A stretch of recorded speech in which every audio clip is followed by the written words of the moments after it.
Should have a book more. There we go. Thank you. And while you're all jumping onto that, obviously I've just started the stream. We are on session 3 of our vampire game, where our coterie of ne'er-do-wells are exploring the depths of the World of Darkness version of Venice. Again, make sure I get the name of the city right, and don't say the wrong one. But yeah, last time we had you guys, you spotted a strange fellow sort of peeling a QR code off a wall. You guys went to investigate that. It was Franco and Sonia. Found him staying at the hotel, and he appeared to be basically some big tech nerd who was trying to solve this strange sort of puzzle, sort of GPS style puzzle thing that had been put online, and he was going around collecting all this stuff. You guys basically robbed all of his stuff and knocked him out, and left him like this vaguely like threatening, like, "We're watching you" message, and then pretty much just like left him like tied up in his hotel room. And went your separate way with all his ill-gotten goods. We also had Aurelio travelled to a church where it was basically built as an extension and a sort of an honorific for those who died in the plague of 1575. And inside, although the bodies had long since been moved to a specially marked plot on the graveyard island of San Michel, there were lots of small statues depicting the sort of like dress and the jobs, etc., that people would have done back in those days. And they were all facing as though they were sort of filing in a silent, non-moving line towards a statue of an angel with its arms held outstretched. Aurelio, opening his senses to the spectral world that exists unseen all around us, was almost knocked out by the sheer amount of like psychic nous that was available in the church, as virtually all of these statues served as a fetter or an anchoring device for one or more spirits. So Aurelio took one of the smallest statues, secreted it under his vestments, made his way off to his small private personal haven, and we finished off with him conducting a ritual to summon the spirit that was connected to the statue. And that the last thing we did in the session, if I remember correctly, is the shadows started to sort of get darker, and a whispering voice issued forth from the shadows. And that is pretty much straight away where we're going to pick up this evening's session. We're still on the same day, although it's getting fairly late now. It's the 2nd of January 2012. That halcyon and mythical time, 2012. So, as I've said, you're in your personal haven, Aurelio. You've got all the black candles set up. You've shed your blood at the height of the ritual. The shadows seem to grow darker and take on a kind of strange, almost viscous, like liquid-like consistency. And you hear a bubbling, whispering voice emerging out of a patch of particularly deep darkness, saying, "Who summons us? Who calls?" Alrighty then. Let me very quickly revise my other ceremony that is sort of dovetailing directly onto the end of the other one. Yeah. Would that be compel spirit by any chance? That's the one that I'm looking at here.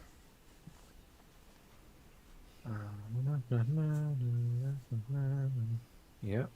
So you make an oblivion ceremony roll versus the race resolve plus composure. So I'm just going to pull up its stats, for I do have them here.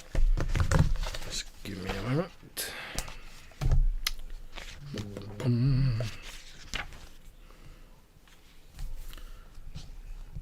Okay, wits. Okay, Okay, so its Wisp plus Oh. Resolve is 5. Sorry, Resolve Composure, isn't it? Sorry, I'll go resolve composure. Yeah. Or willpower if it doesn't have those stats, but if it It does, definitely then does have those stats. yeah. So So Resolve yeah, 2, would make Composure an 2. opposed roll. So, yeah, so it's rolling Oh, 4 of the king's so finest dice. yeah. I'll put a bookmark in there. Okay, so I will roll 4 for this Right, spectral so creature. for me, it's Oblivion, Resolve. Okay, and then if I click this, it should do my bit. Well then.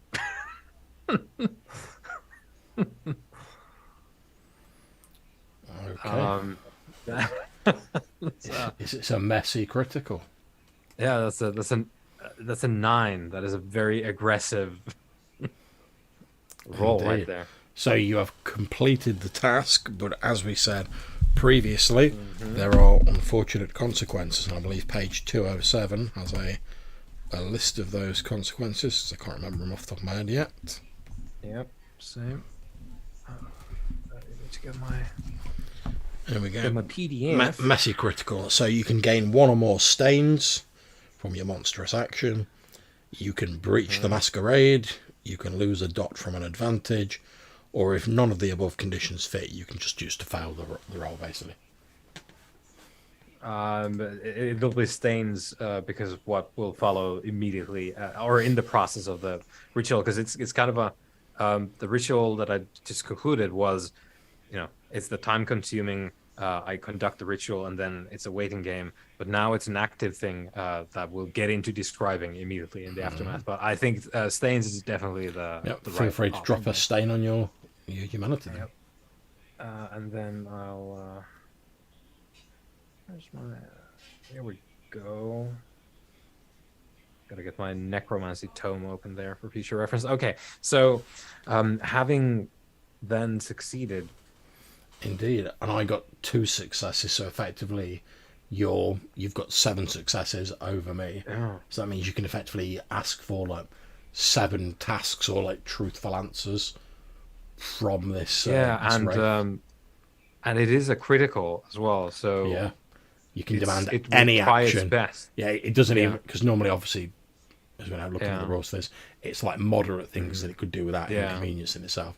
But with a critical, you can literally ask it anything, and it will do its best to achieve and carry out whatever.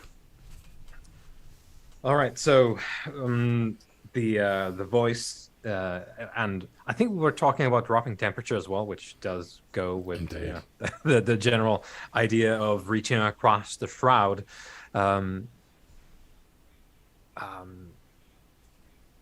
So Aurelio, having used the ritual dagger to pierce his skin and bleed on the statue that serves as a fetter for the spirit, grasps the statue and using the ritual dagger flips it into an ice pick grip and just positions it over the statue and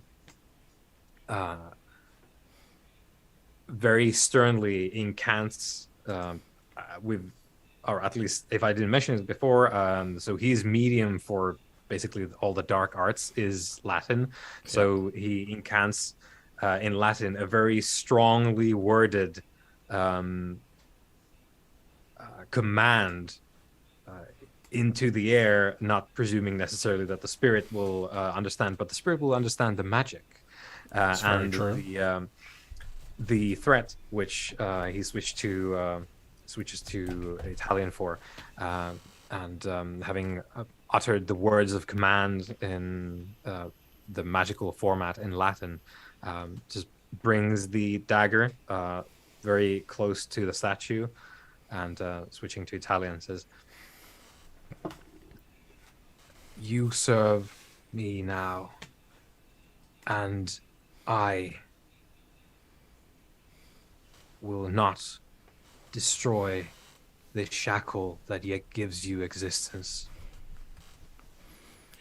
The slowly continuing to solidifying shadow oozes its way off the wall to which it was attached with a wet tearing sound like a piece of ripe fruit being torn in half, and it resolved itself into a very tall, thin-limbed figure, entirely black and featureless, with a sort of liquid look to it, as though it was made out of tar or oil, but an oil that doesn't seem to refract the light in the typical rainbow colours on the surface. Instead, it seems to absorb light into it as though it was a black hole of sorts, or a void. As it moves forward, it has a long beak-shaped face that is little more than a black blob with a long protuberance that puts you in mind of a large monstrous crow, or perhaps the plague doctors of yore. Its limbs appear rather like in the sort of Slender Man style. Its limbs appear far too long for it, and it lends it like a tall sort of shadow puppet look to this figure. It moves forwards and seems to briefly incline its face, for want of a better term, in your direction. And again, this whispered voice that doesn't seem to come directly from its mouth, it just seems to bubble up from somewhere deep inside this spectral creature, says, "Yes, I will serve you. For now." Speak your name, spirit. He says, "We are those who were taken too soon by God."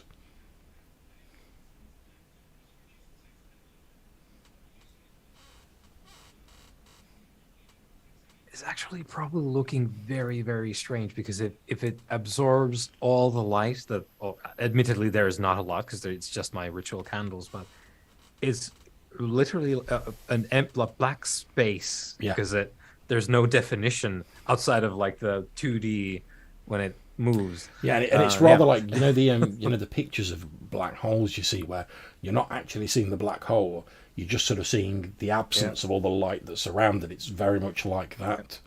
Yep. When did God send you into the shadow?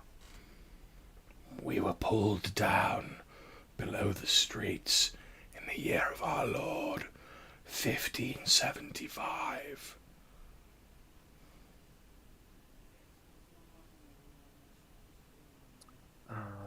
Let's see if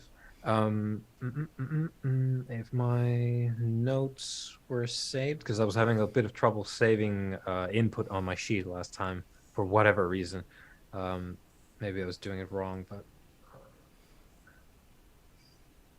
because I definitely think I made a note about the thing that I was supposed to. Well, if it's something I can refresh you on, I'm quite happy to. Here we go. No, here we go. Okay, it did save.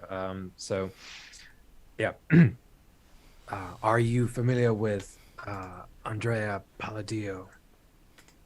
The architect of Venice? Yes. Of course.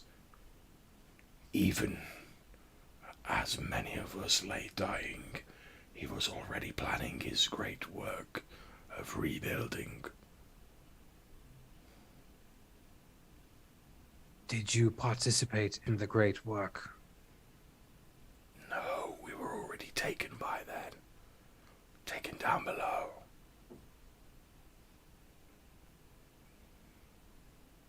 Where all the dead of Venice go. Is your grave in the water below the city? My grave? I do not know.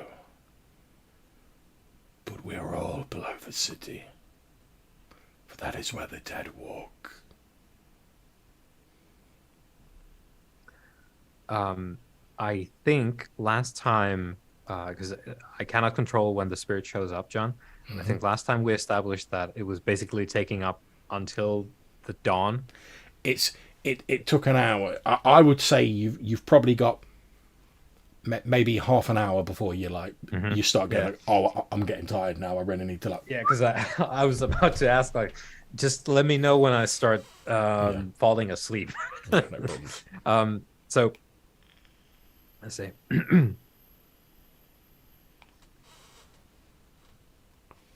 Do you know of Palladio's work? What was your profession in life? We did many things. We knew of his work. Well, The great construction began almost before the plague had finished.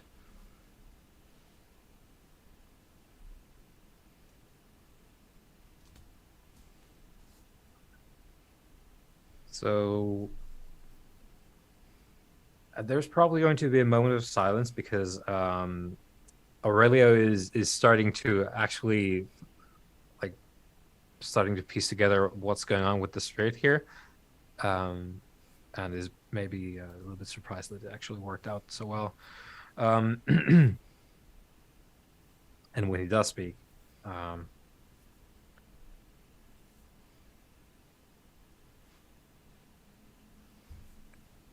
is Palladio a part of you? No.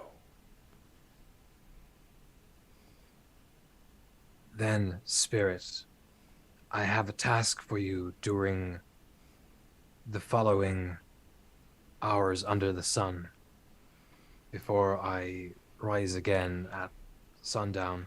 Your summons allows me to walk in the world above. What is your task? Find me Palladio, And what or if he does else not where live? his spirit has traveled.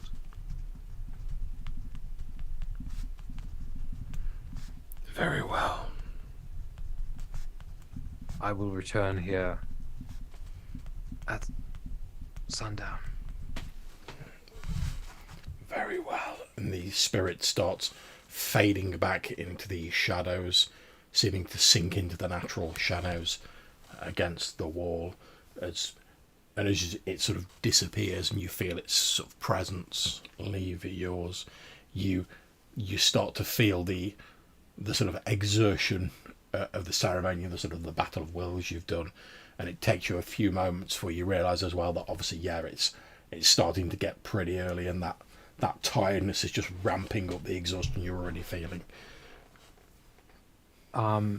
If I may ask, because apparently the icons are not showing up for me in Foundry on that roll. I just need to know, are any what was the condition here again? Looking for my maybe additional stains from using my Oblivion. Um, where is it? Oblivion ceremonies. Here we go. Because it depends on the exact results. Yeah. Well, we have the icons, but the wording is either a 1 or a 10. And I think I saw when the dice 3D graphics were on there, I think there were a couple of critical things, and it is a critical, There's definitely a couple of tens yeah, in there. yeah, there's 10s in there, so Yeah, I'll just mark off another stain, John. indeed. Dude, I think in the aftermath, as the exhaustion of the ritual starts beating down on Aurelio, on top of the fact that he anticipates instinctively the advent of the sun, there's some object casts a shadow across his face as he's sat there before putting the ritual accoutrement away to lay down for the day. And the most disturbing thing is, as you lay down to sleep for the day, the last thing that randomly, often as you do sometimes when you start to go to sleep, random thoughts, even in the undead, bubble to the surface as the consciousness fades and sleep begins.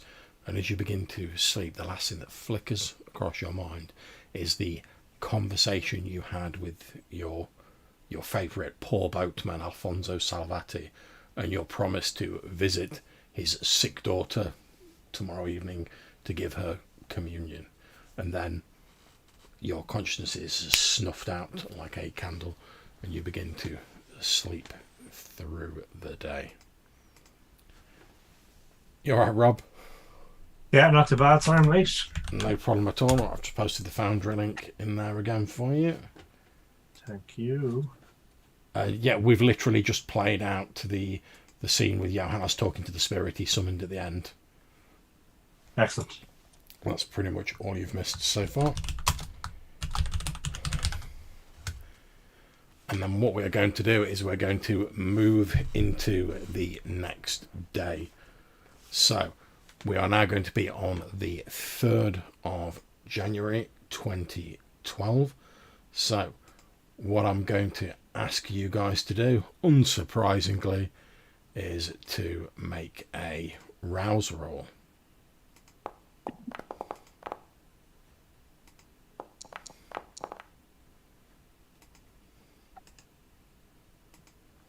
And obviously if you fail, your hunger goes up by 1. If anyone starts getting around the 4 or above mark, obviously let me know, because that's when it starts becoming a problem. Just 2 for the moment. Okay. I've got loads. I have. There's a cross count? Are we calling that 1, the cross, or? Let's have a look. Got a cross in the first circle. Well, I have. Oh no, that's if you click on that, it clears your whole hunger track. That's all that is. It's not.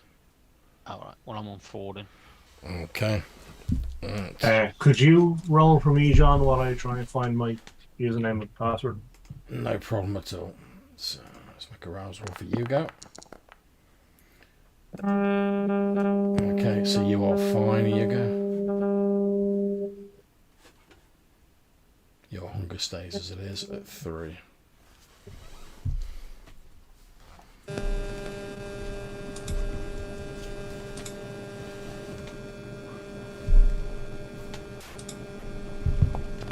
Getting some feedback from somewhere. Is that me or is it someone?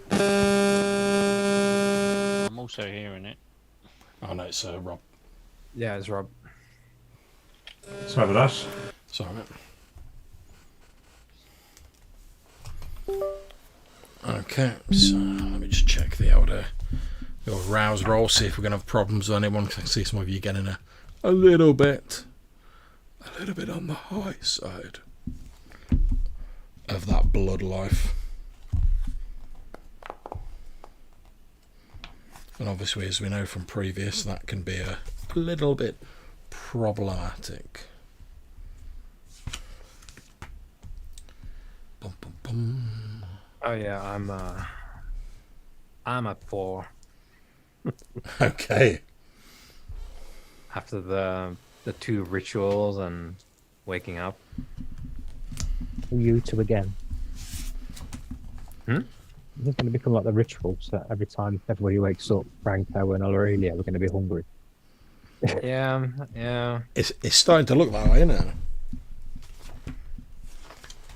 For saying Sonia's the sort of bloodthirsty mobster, like, everyone else wakes up and they're like, Hey, mate, she just goes and does yoga. okay.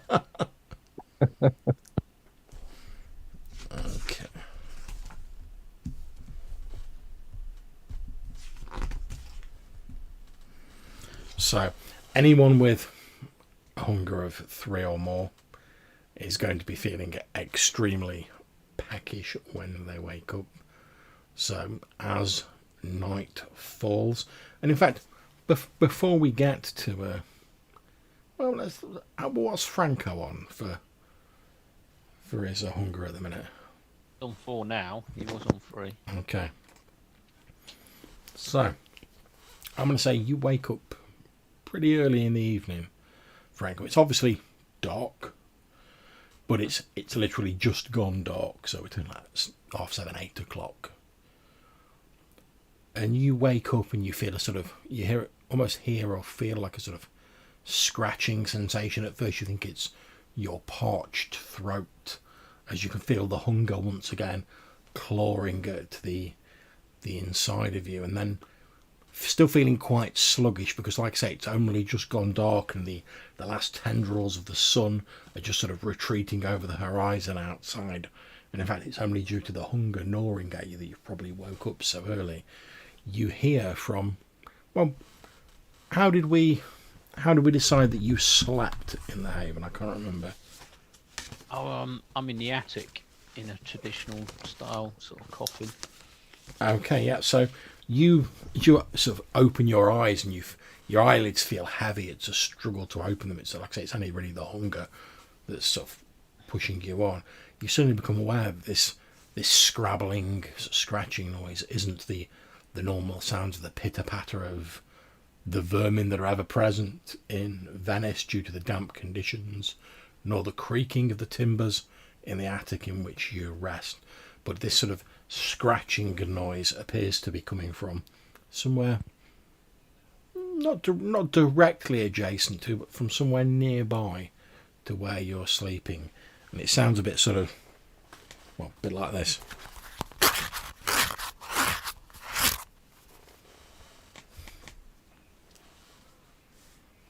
What do you do? So I don't think it's in the building though. Difficult to tell at the moment while you're still in the coffin, because obviously like, it's a bit echoey. Oh yeah. I mean, I'll obviously lift the lid and investigate the noise. But you sort of heave the lid out, and there's like a small circular window in the loft where you sleep, and obviously it's got heavy drapes over it, and there's probably a cupboard pushed up against it to make sure it's proof against the light. But as you're sort of looking around and you're gradually, slowly starting to wake up a bit more as like, the sunlight's disappearing, you can hear that the scratching sound appears to be coming from somewhere like just outside of the window, or like in the street outside the window in the building, I should say. But it's pretty close. I mean, wherever it's coming from must be literally like right next to like the building that you're in, your group haven. Okay, well I'll move up to the window and try and discreetly sort of just peek from behind the curtain. See Okay. if I can see anything. You move like the set drawers out of the way and you peep out, and in the moonlight that's shining down, I mean it's a waxing moon. It's not quite full, but it still sheds plenty of light, and it's reflected by the rippling waters of Venice. As you look down, you can see, stood by one of the doors to your group haven, is what looks to be a man wearing a sort of threadbare, shabby, stained coat. He's got a wide brimmed hat on, as a lot of people wear in Venice, so you can't really see his face. You can see like the brim of the hat, and he appears to be like right next to the door, and he's like fiddling with it, and you can hear like this scratching is obviously whatever he's trying to do to the door, and you can see him sort of like moving his hands and his shoulders a little bit. So he's trying to get in through the door. Is that what it looks like? Certainly looks like it.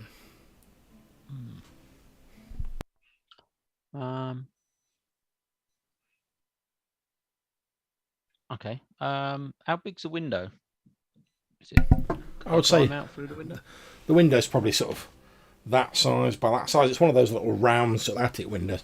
Now, if you, because they're not really meant to like open fully, I would say you probably could get out of it, but like you'd literally be like going through the glass. So you couldn't, because they normally only open like with a little like quarter of them, just to let a bit of air in.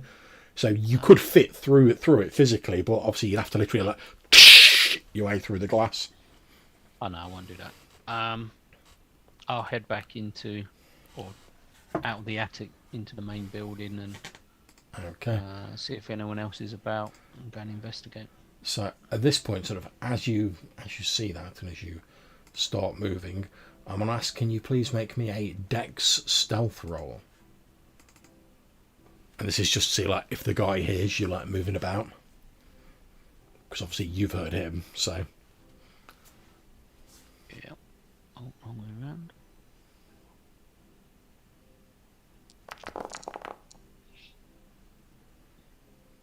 Okay, and I'm going to make a roll for his perception.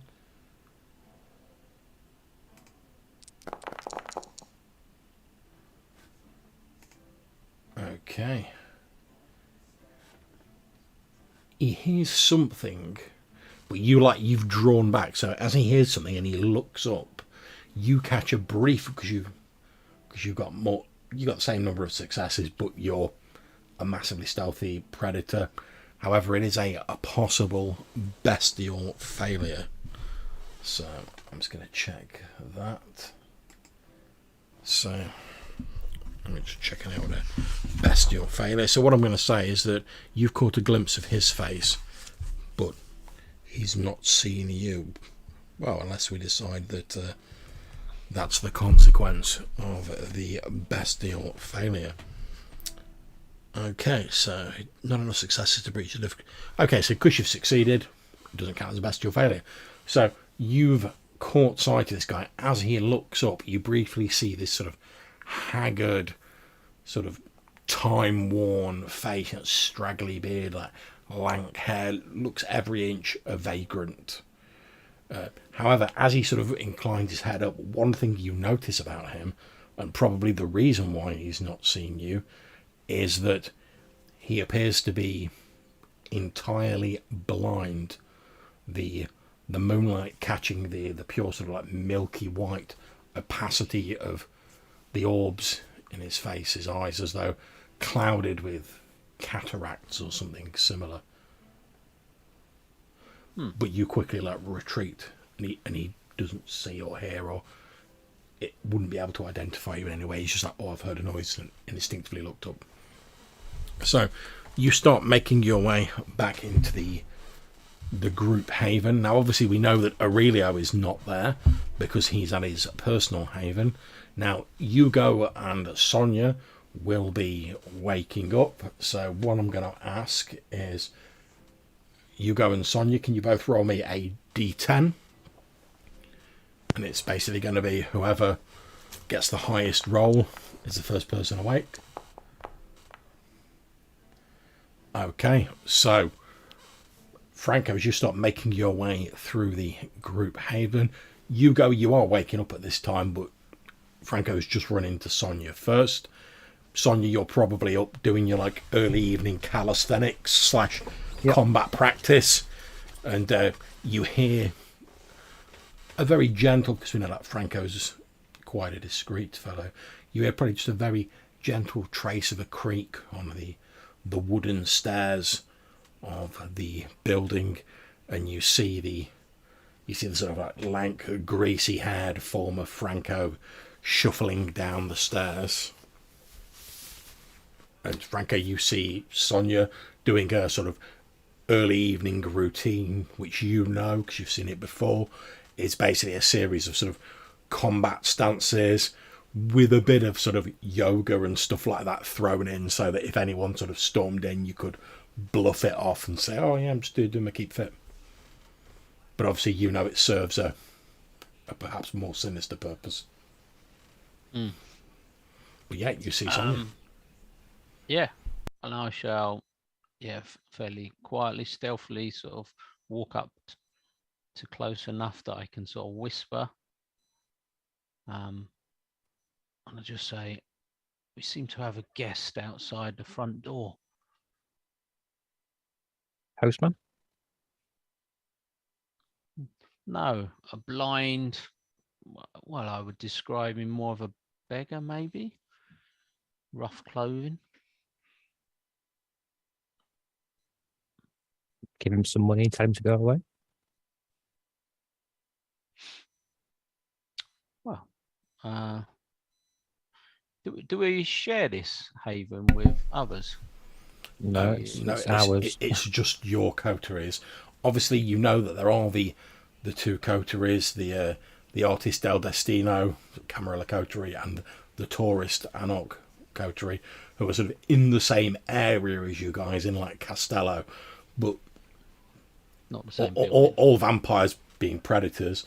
outside their sort of immediate circle, they tend not to want to get too close to each other because, you know, too many vampires in one place, too many people turning up like mysteriously drained of blood. As a survival tactic, it doesn't really work. Yeah. Franco, why don't you hide and I'll go and answer the door? And in fact, as you're saying that, you go, that is when you woke up and you walk into the room just as Sonia's saying, look, Franco, why don't you go and hide and I'll answer the door.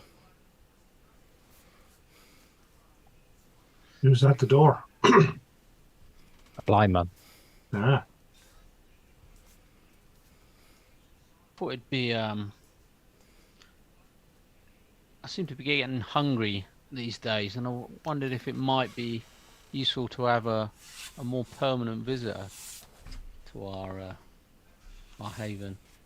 Okay, well, you go and discuss that, and I'll go and answer the door. Yeah, what I was thinking of, our guest could be that visitor, like on tap, shall we say? A herd. Call it what you like. Hunger is Well, it'd be a herd, wouldn't it? If you're going to shelter them and feed them and then feed from them, it's a herd. of one. Yeah, I shall gently remove myself from the room and just go and answer the door. Okay, that is absolutely fine.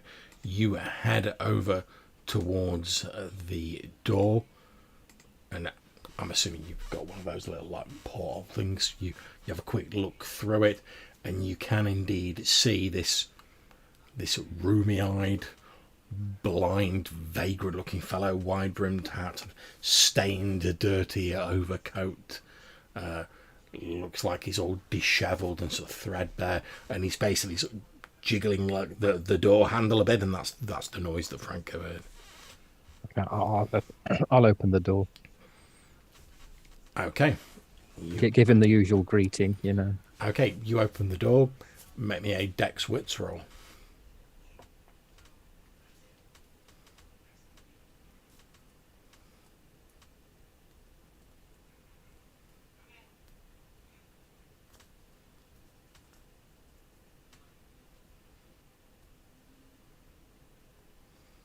Is that Dex or Wits? Well, I suppose technically it should be a skill. I'm falling a bit back into my old ways there. So I suppose really it should probably be something more like a Dex Athletics would be more appropriate. But I would say you could use Wits Athletics. Like I said, whenever I throw out these rolls, that's just a sort of example. If you think like something else might be more appropriate, shout it out. Worst I'm going to say is no. Success. Okay, so as you open the door, this blind old man tries to make a grab for you. He's a blind old vagrant man. You just like easily like backstep, and it's not a thing. He maybe like with his fingertips like brushes your sleeve, but he sort of carries on like flailing around, sort of stepping in as though he's trying to grab hold of you. You're easily avoiding it. He's not getting within a country mile of you. But the weirdest thing is, as he's sort of still flailing like this, trying to ineffectively grab hold of you, even though he's blind, he's sort of like almost like looking around you into the building beyond. He shouts very loudly, loud enough certainly for Franco and Hugo to hear in the adjoining room. He's like, I'll stop her, my lord! Quickly, run! Save yourself! And he carries on trying to like sort of flail to try and grab hold of you, but you're just like so easily avoiding it, just like batting his hands away like, what is this? Yeah, Branko, I think it's for you. Is it? Okay. The old man carries on shouting at the top of his voice. He's like, down. Quickly, run, my lord! I'll restrain them! I come to see if I recognise this fella. He looks like a vagrant, but as far as you're aware, you've never seen him before in your life. Are you coming down as well, Hugo? What are you doing as this Yes, bizarre I'm scene coming down as well. Okay, so yeah, you see this old man like flailing, trying to almost pitifully, like how sort of like bad a job of he's doing, trying to like grab hold of Sonia, who's looking a bit confused and just sort of like stepping backwards and being like, "What the hell's going on here?" Like, "Oh, Franco, you might want to deal with this." And Franco's looking a bit puzzled as well, because obviously he doesn't recognise the old fella. But this old guy's like, "Quickly, my lord, I'll restrain her. Quickly, make good your escape, my lord." I'm going to stick my head out the door, because obviously he's making a lot of noise in a fairly tightly packed space. Indeed. And I'm going to look for coppers, basically. Okay, Aurelio, can you please roll me a d10? As the random finger of fate to see if there is a policeman about. There is a policeman just down the street, actually, and as you're sort of peering out the door, and this fellow's like, "Oh, restrain, my lord, run!" and like getting nowhere near you. You see, like the policeman's just sort of like started to turn his head a bit, and sort of look down the road. As he's obviously like just heard a bit of the shouting, and he's like, "Oh, yeah, what's going on there?" Thankfully, because I'm small and beautiful, True. I don't look like much of a threat, so I'm going to actually beckon the policeman over. Yeah, he sees a young woman sort of hailing him over. The policeman starts jogging down. I mean, he's like right at the end of like a fairly long street. So it's going to take him like a couple of rounds, effectively, like a couple of minutes. Fine. But he starts like jogging towards you. You can see him. He like raises a like a whistle to his lips, and he starts like blowing a high pitched note on his whistle, as he's obviously trying to summon other members of the civilian police force as he runs down the street towards you. Okay, so while that's going on, Franco and Hugo, what are you doing? This old man's still like, obviously he doesn't really know where Sonia's gone because he's blind, but he's still like flailing around in the same place, going like, I'll restrain the devil, my lord. Quickly, make good your escape." I'll just say, I think you've got the wrong house. Who are you looking for?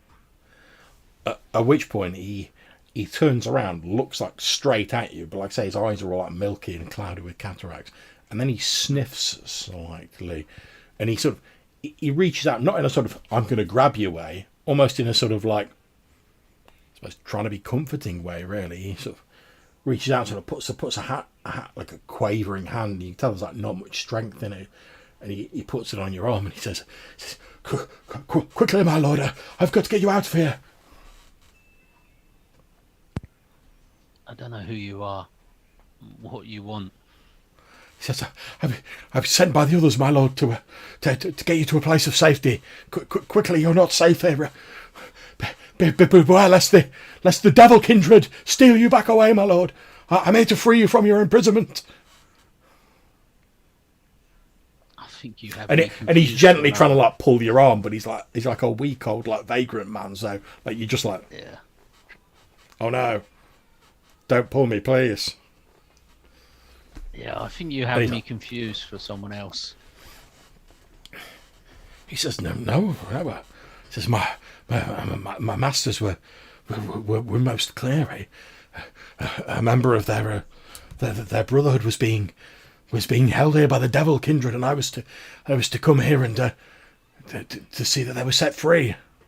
I don't make a mistake. Come, my lord, we must go. And he's still like, quite pitifully like tugging at your arm, but he doesn't really have any strength to him.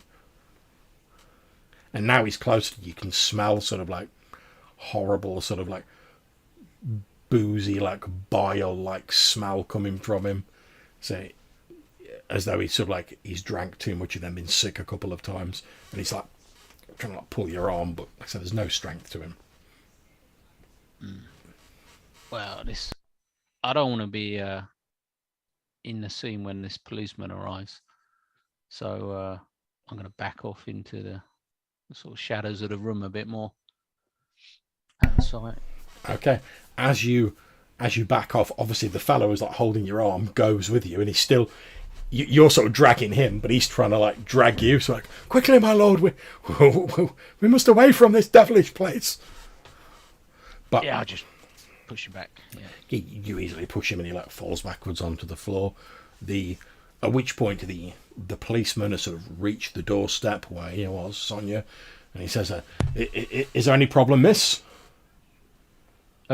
This poor confused man He came in and tried to attack me. he looks round you into the room, and he sort of like, he sees this vague, you see his nose like wrinkling, distaste. Obviously he catches a waft of the man's foul smell, and he takes a couple of steps into the room, sort of putting himself in between you and this guy, and he sort of like nudges the old fellow with his foot, and he says, "Is this true?" At which point the old man, with actually quite a surprising amount of like athleticism, like leaps to his feet, headbutts this policeman, who sort of reels back, surprised, like holding his nose, which is pouring with blood, as like, because he wasn't expecting this old vagrant to sort of like leap to his feet, and like he sort of falls backwards, holding his nose a bit, more in shock than anything else. At which point the old fellow like starts making a break for the door, and like I said, with surprising like speed, he starts like running out of the door. The policeman like takes a few moments to get himself together, and he starts running after him, like shouting after him, the old man, to like surrender, and like shouting that he's assaulted a police officer. And the two of them sort of disappear down the street. The old man running up ahead, like I say, surprisingly quickly, and the policeman in hot pursuit. And then they disappear round the corner. Well, we can expect them back at some point. Very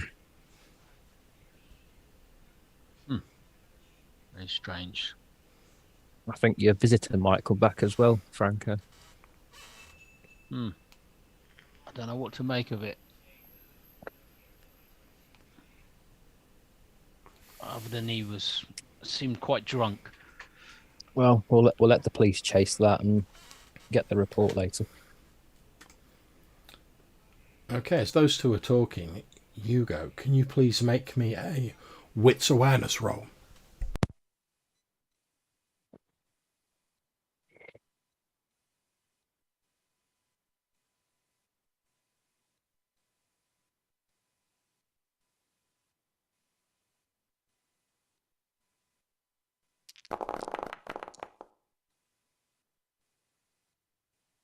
Three successes. And that is more than enough successes to succeed, so it doesn't count as a bestial failure. As these two are having this discussion, you've sort of, as someone who's been in, shall we say, a fair few spicy scenarios in your own life, to put it mildly, one of the things that you've learnt is, even when it looks like the danger's past, you need to keep an eye on your surroundings to make sure that everything's as it should be. So you're sort of taking in the scene, sort of watching down the street and checking both ways and looking around while Franco and Sonia are having this discussion, and your eye happens to fall on the spot where the old vagrant man was standing when he was fiddling around with the door, and you notice that exactly where he was standing there is what looks to be a pool of water, just by only about that wide, but a small pool of water by the doorstep to your building. Okay, and if I kneel down and smell it, does it smell? It smells like canal water. Okay. Which is a scent that most citizens of the city would be very familiar with. Okay, and is it like a dry night? Yes, it's not raining. Okay. I mean, there is a little bit of sort of dew from the cold to heat transfer of day passing into night, but nothing that would leave a big puddle. Okay, and is there like footprints leading up to the puddle? There's not footprints leading up to the puddle. No, it's just like a puddle, as though as the guy was standing there fiddling with the door, this water just seemed to sort of like collect around him. Okay.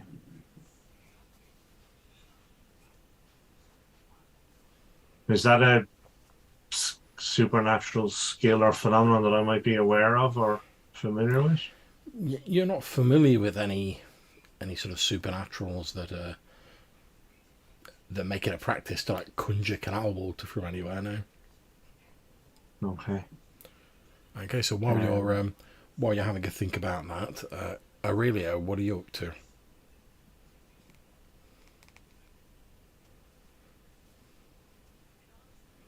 Obviously, presume you've woken up in your personal haven. I presume the spirit is not present, or is it? It's not present at first, but about half an hour after you awaken, obviously you're tidying up all your shiz and you're getting all your stuff squared away before you set out for the evening. You notice the temperature begins to dip, and again you see this sort of darkened patch of shadow that soon resolves itself into this tall, gangly, oily, shadowy figure.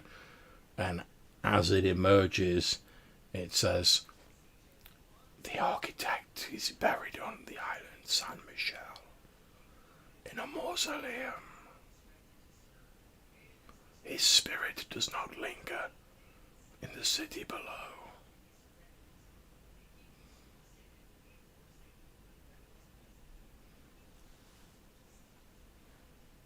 Right. Well, in that case, it has fulfilled its part in our arrangement here. So, yeah, the spell does no longer hold him, or it rather, or them, because we're getting a Legion vibe here.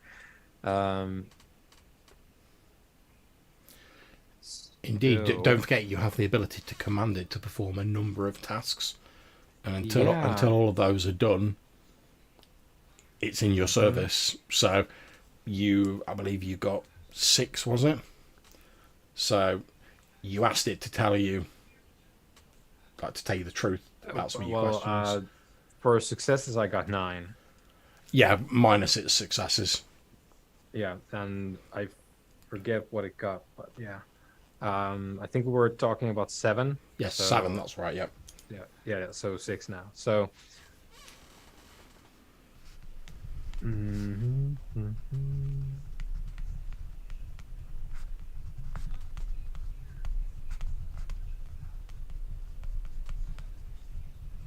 So it was saying that Palladio's spirit is not around or accessible. It said that the architect's spirit did not linger in the city below. Yep.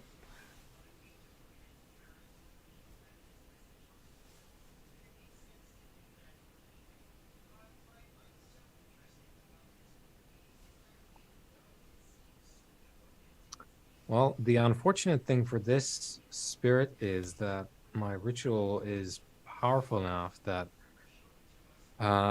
it will serve until the end of the chronicle, or until it has fulfilled the commands, at which point it can return. So one of my 6 is going to be guard this haven. Okay. Which will last for a bit. Yeah, it again, it sort of inclines what passes for its face, and it seems to melt back into the shadows. But as you look around your small personal haven, the sort of oily, sort of semi-liquid look of this spectral figure seems to cling to all the shadows now cast in your room, as though it's like joined with the existing shadows in your building. And as I get my stuff together, I'll just say that I will be returning with hopefully the next steps. Don't leave the premises. And I will instead lead the premises to... Yeah, and as you step out, you hear, seemingly coming from like everywhere inside the room, you hear a whispered voice saying, "We will be here." I will have to go and attempt to procure some sustenance now. And because I don't have a Tupperware container to save my hunger right now, we're going to have to do it live, as they say. So where's my custom rows that I set up? Oh, it's here, isn't it? Yeah. So So what method are you using to hunt? Yeah, because I don't have a ready access to a corpse right now. I guess I would have to go to San Michel to at least to dig up like fresh ones that might be there. Do we know where the hospital might be, or a hospital? Yeah, you could locate a hospital in Castello. That's not a problem. Yeah. So, or like a clinic or something. Yeah, Where they it's might more have. likely to be a small general hospital because Mm. there's not sort of the big sort of special. In fact, the only reason it's got so many sort of general hospitals as such is purely because of like the massive tourist trade. Because I need this. This is the thing, right? Because um, my preferred method is to well feast on the dead, and uh, rules as written, I've got two things that it gives for methods of hunting. One is corpse, and the other is from mourners, because that's kind of the living sustenance that I can go for as well. Yeah, And going for corpses, um, resolve and medicine is like thematically, it's more about harvesting the thing from the corpse, yeah. but that's already presuming you have a corpse to harvest. So I suppose, like, do we want to address that bit at all, or the access part, or? Yeah, okay, so what I'm going to say is in order to successfully locate and sort of infiltrate a hospital, we'll do it all in one roll. Make me an intelligence plus streetwise roll. And this is partly to locate it, but also partly to like get yourself in there, basically. Right. Obviously, feel free to suggest alternatives. Because the mourner bit is really unfortunate for Hecata such as I. It's not really like I just take a brief sip here, no worries, because my bite is not conducive to that. Um, well, tell you what, recognizing that Aurelio like would vastly prefer to go to San Michel and dig up a corpse rather than try and like sneak into a hospital without like prior arrangements. Um, we're instead going to oh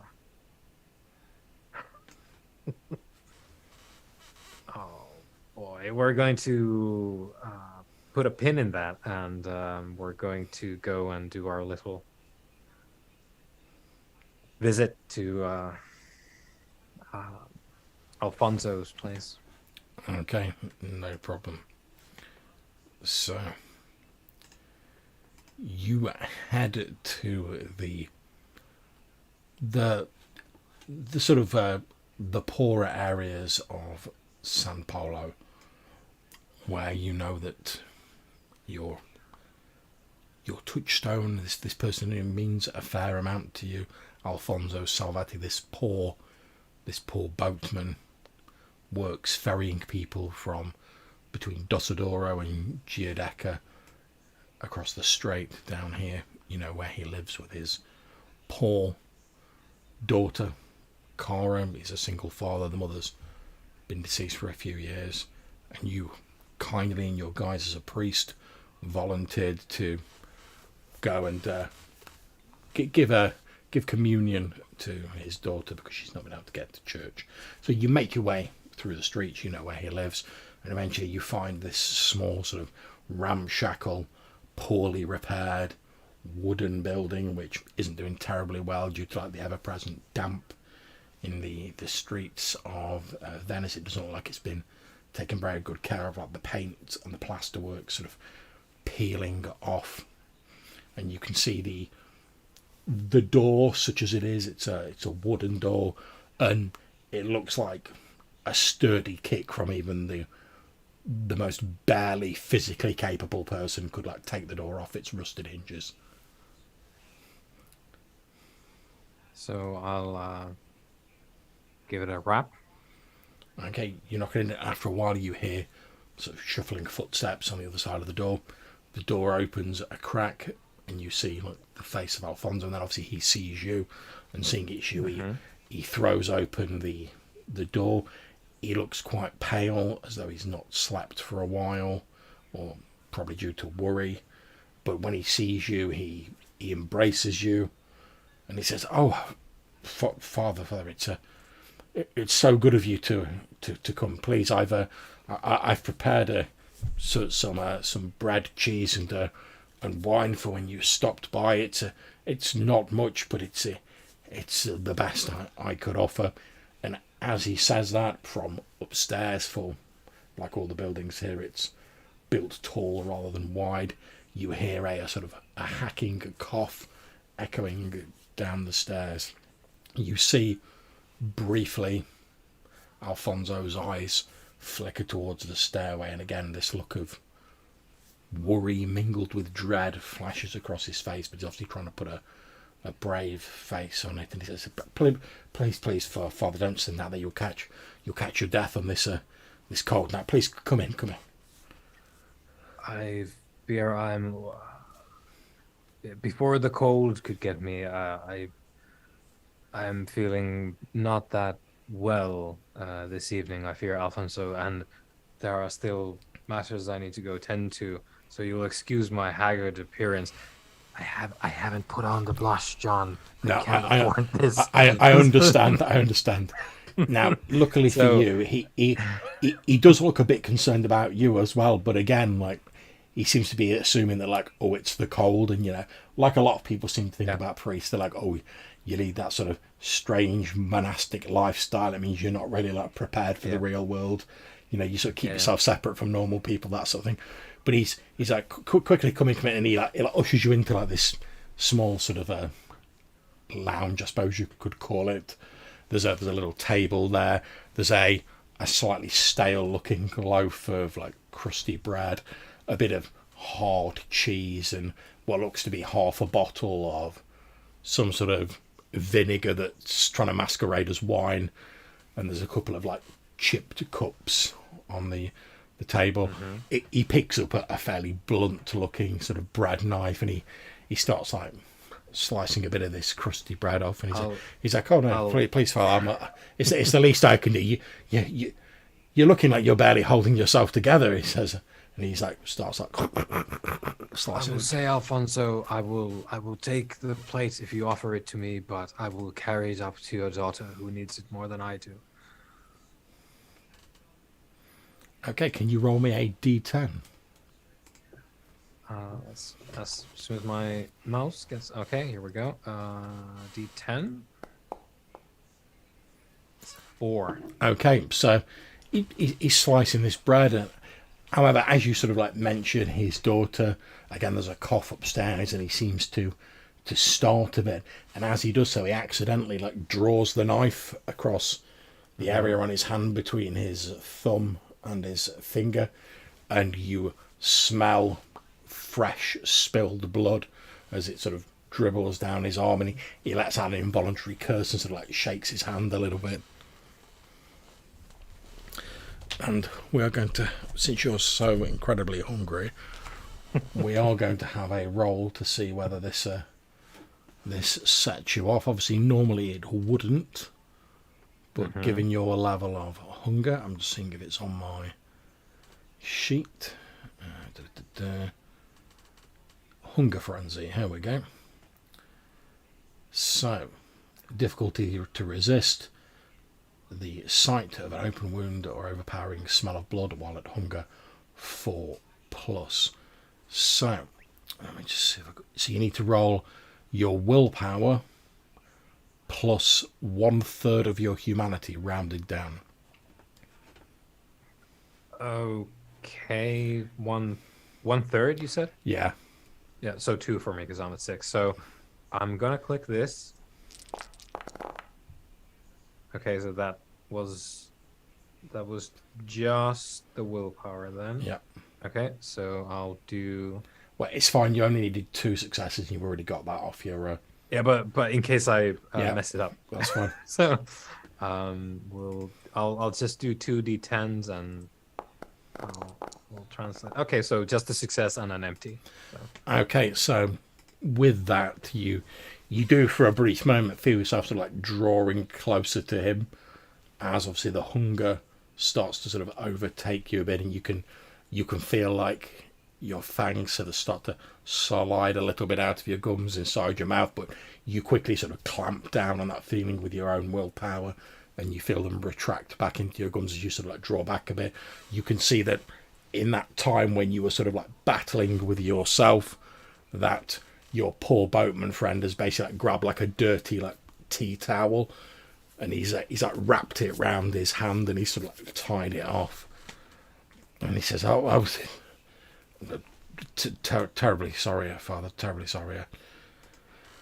I was distracted. My poor Cara," and he sort of looks towards the stairs. Says, I suppose I shouldn't keep you with my foolishness." And he looks down at the bread that's like blood soaked into it, and he just sort of like pushes it away to the far end of the table, and then he says, "Well, I suppose I could still take her some of this cheese." Alfonso, please have a seat. I will tend to your daughter and be on my way, so as not to keep from my affairs and be a burden on your own. And I'll get from my like my little like leather briefcase that I have my sort of carry around stuff in. I'll take a small bottle of communion wine. So I'll show him that, and then get the bread as well, the communion wafer. I'll like show them to him. It's like, I shall go visit your daughter, give her communion, and be out of here before you'll know it. He nods. He says, "Yes, of course, Father. I'm so very grateful. Thank you again." I'll very swiftly, because I want to avoid being next to Alfonso right now, very swiftly make my way upstairs to locate Kara. Okay, you start making your way up the stairs. Now, can you make me a wits plus awareness roll?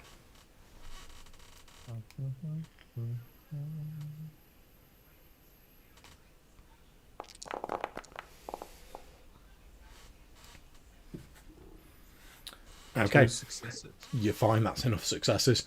So as you get to the landing, I suppose, just about to the little hallway that leads to the room where it's been indicated that Cara sleeps. There's only a couple of rooms in this. You expect that Alfonso sort of sleeps down in the lounge area, probably just on the like crappy chair that's in there.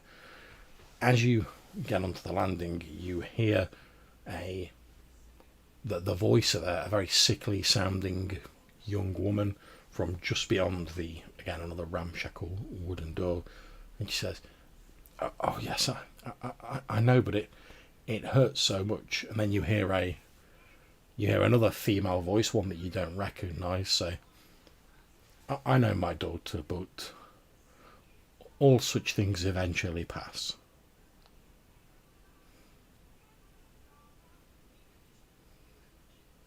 I'll clear my throat in the hallway or outside the room. Okay, as you clear your throat, you hear a third female voice from inside the room, although this one sounds sort of cracked and weighed down with age, say, "I heard something outside." I'll push the no doubt creaky door in. Or oddly, the door doesn't seem to creak, which surprises you because like the hinges are like rusted all to heck, and it's this old wooden door, but it doesn't seem to make a sound as you push it open. As you enter the room, you see Cara, this young, very ill-looking woman, like say in a sort of like mid-teens. She's in what barely passes for a bed, with all the blankets her father could scrape together, drawn up around her.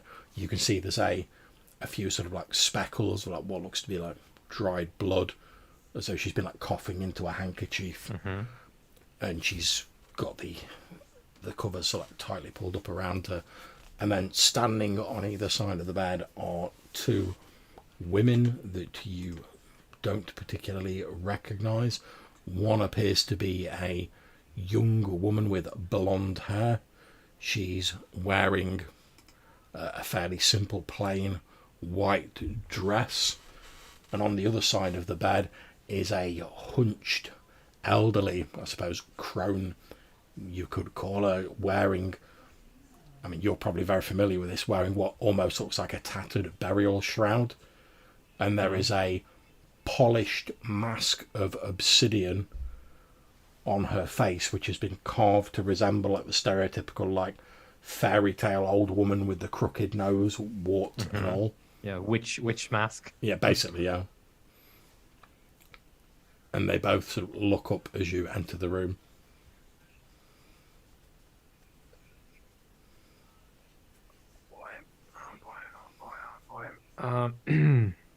So,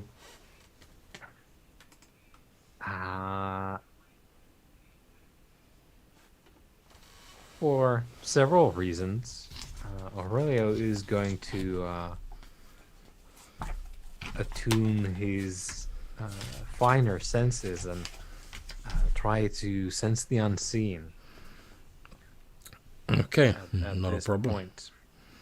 So that is a So- free power, and you can either use your wits plus auspex or your resolve plus auspex. Yep, and I think it's this. Yep, and then there we go.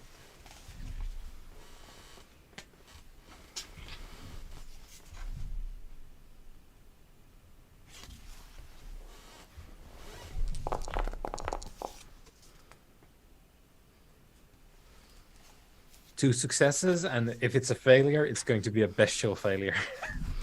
Okay, it's not a failure because they're not actually trying to hide themselves overly much. Yes, they are both supernatural creatures, unsurprisingly.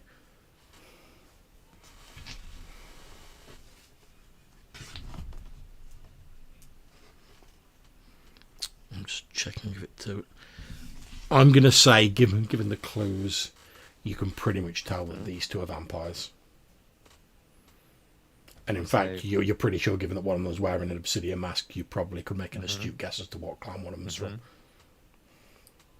Yeah, I think the number one thing kind of for Aurelio is like, are they physical or not? Because that changes the approach. They are physically there. They're not like Yeah. spirits or anything.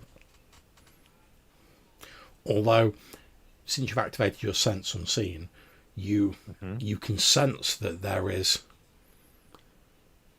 some sort of effect. You're not exactly sure of its nature, but you think it's like effectively like dampening sound in the room, and that's probably why the door didn't creak when you opened it.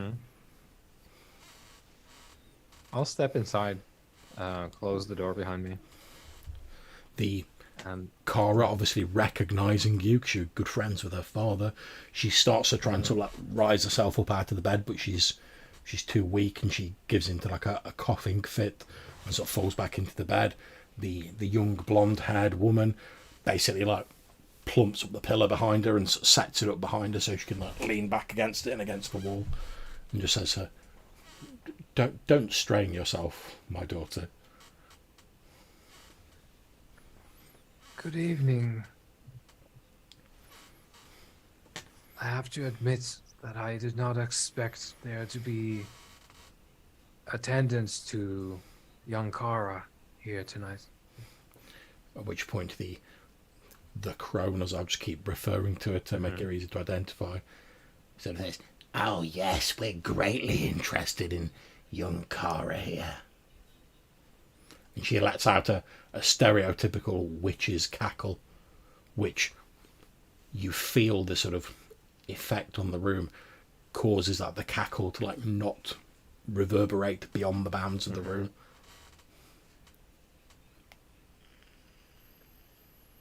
I feel compelled to inquire as to why this would be.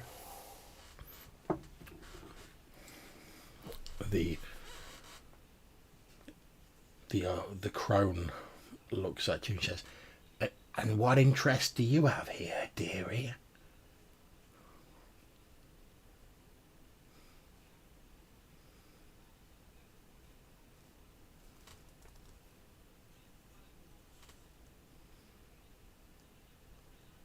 Presuming that you are not Socrates come back from the dead.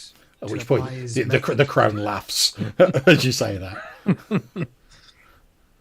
I would ask that we address my question first, as I was indeed first. The old hag starts to like lift her hand as though she's going to say something. She can't see her face behind the mask, but the blonde-haired woman says, "He is correct. We're here because we're seeking to find a way to end our daughter's pain." And she sort of like taps Cara on the shoulder and at which point she says, "I'm prepared to answer your question, but would you mind awfully if we just stepped away from the bed a little? That there are sensitive matters which are possibly a little too much for her young ears." Please. She sort of steps aside with you and turns to the hag and says, "Atropos, would you stay here and care for Cara?" And she says, "Yes, of course I will." And she steps aside with you and says, "We're here to ensure that our daughter does not meet a very painful and unfortunate fate. Atropos has in her divinations established that this," and she genuinely looks quite sorrowful when she says this, "this poor child will not survive out the week, and there will be a great deal of pain before the end. And her pain and her youth denied called out to the two of us, myself and Atropos, who have a similar hole in our lives that pains us, one that we feel she may be more than adequately suited to fill."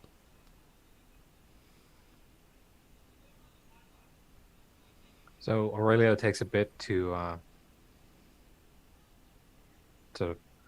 piece things together. Are you implying that you will recruit her, for lack of a better term? It has been a very long time since there were three of us, and our group does not work well with only the two of us. We are unbalanced, but our last daughter perished some time ago, and we cannot simply grab someone off the streets and induct them in. It has to be someone fresh in the bloom of their innocence, but who has also experienced the dreadful pain that this world can cause. And we feel that in this regard, Cara, as she is now called, is more than qualified. And we will take away the pain which currently racks her poor body. She will be strong again. We will care for her, and she will learn a great deal and see terrible wonders that as yet her young mind cannot even begin to fathom.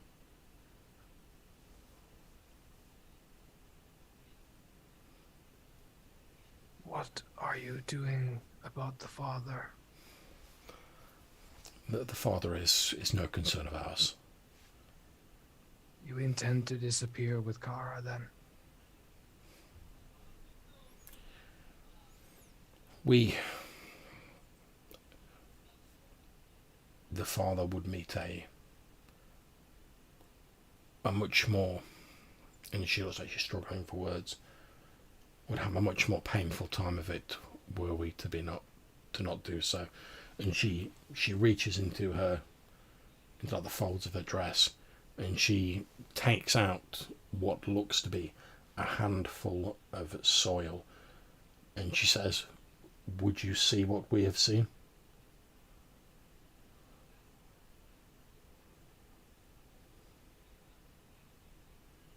I confess to not understanding.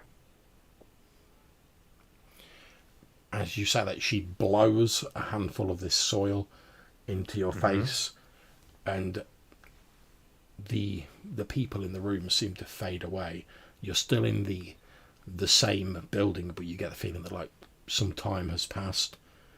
And as you look into the room that you are still stood in, you see the dead and sickly and emaciated form of Kara lying still and unmoving on the bed. Then from somewhere down below you hear a loud thump.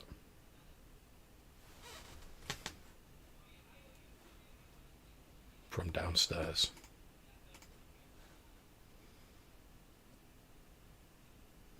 So, is there any other movement or sound going on at the moment, or was that just the like? There's just being the thump. Just the thump.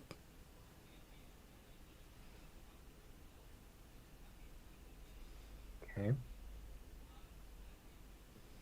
Presuming I'm able to, I'll breeze downstairs. Okay, you head downstairs and you hear a creaking noise that lets you know what you're going to see even before you step into the lounge. As you do so, you see the body of your poor boatman friend Alfonso hanging from a knotted rope, the other end of it fastened to a light fixture, and on the floor next to him lies the upended chair. Is the fixture actually holding? It appears to be, yes. I know enough, even though I'm not primarily a physician as such, but I'm familiar enough with medicine that I'll grasp at the chance. So I'll get to him as fast as I can to lift him up. Okay, you run towards him. You can see that with this noose around his neck, he's slowly strangling to death. However, at the moment you reach him in plenty of time. At the moment your hands would have made contact with his legs to lift him up, you suddenly snap back into the present day, and you're stood in the now occupied room facing the blonde woman.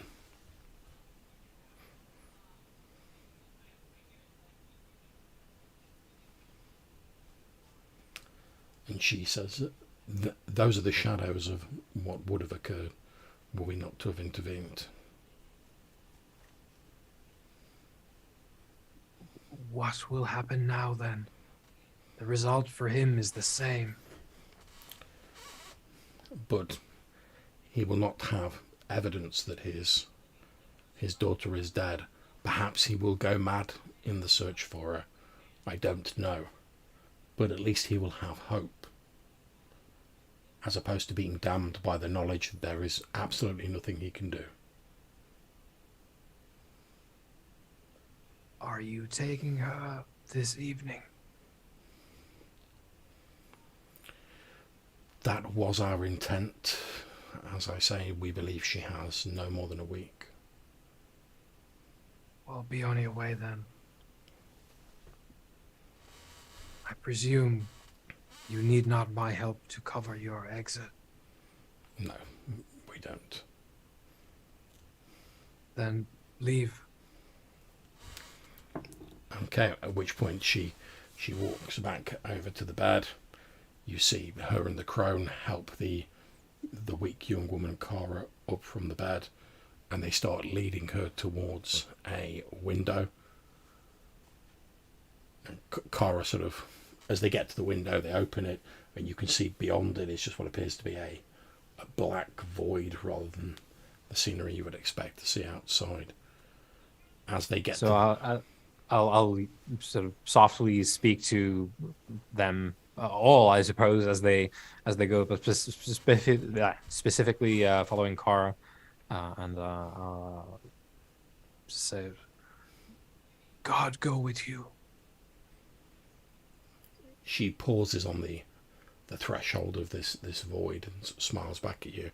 Then she looks at the blonde woman and says, I'm not going to be able to come back and tell my father about any of this, am I? And the blonde woman says, no, I'm afraid not, but if it brings you comfort, you may look in on him from time to time, and you will have to be satisfied with that. But come now, a future free of pain and of sickness awaits you. And they step into this black void, disappearing into the darkness. The window seems to snap shut behind them, and then after a few moments you notice the stars and scenery outside start sort of fading back in as this blackness retreats, leaving you alone in this room.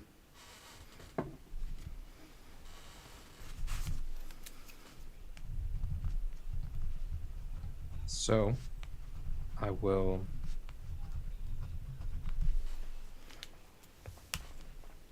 I always have on me a small pouch of salt, for that is a very common thing that my profession. Yeah, you don't need to calls explain on. why you might be carrying some salt with you.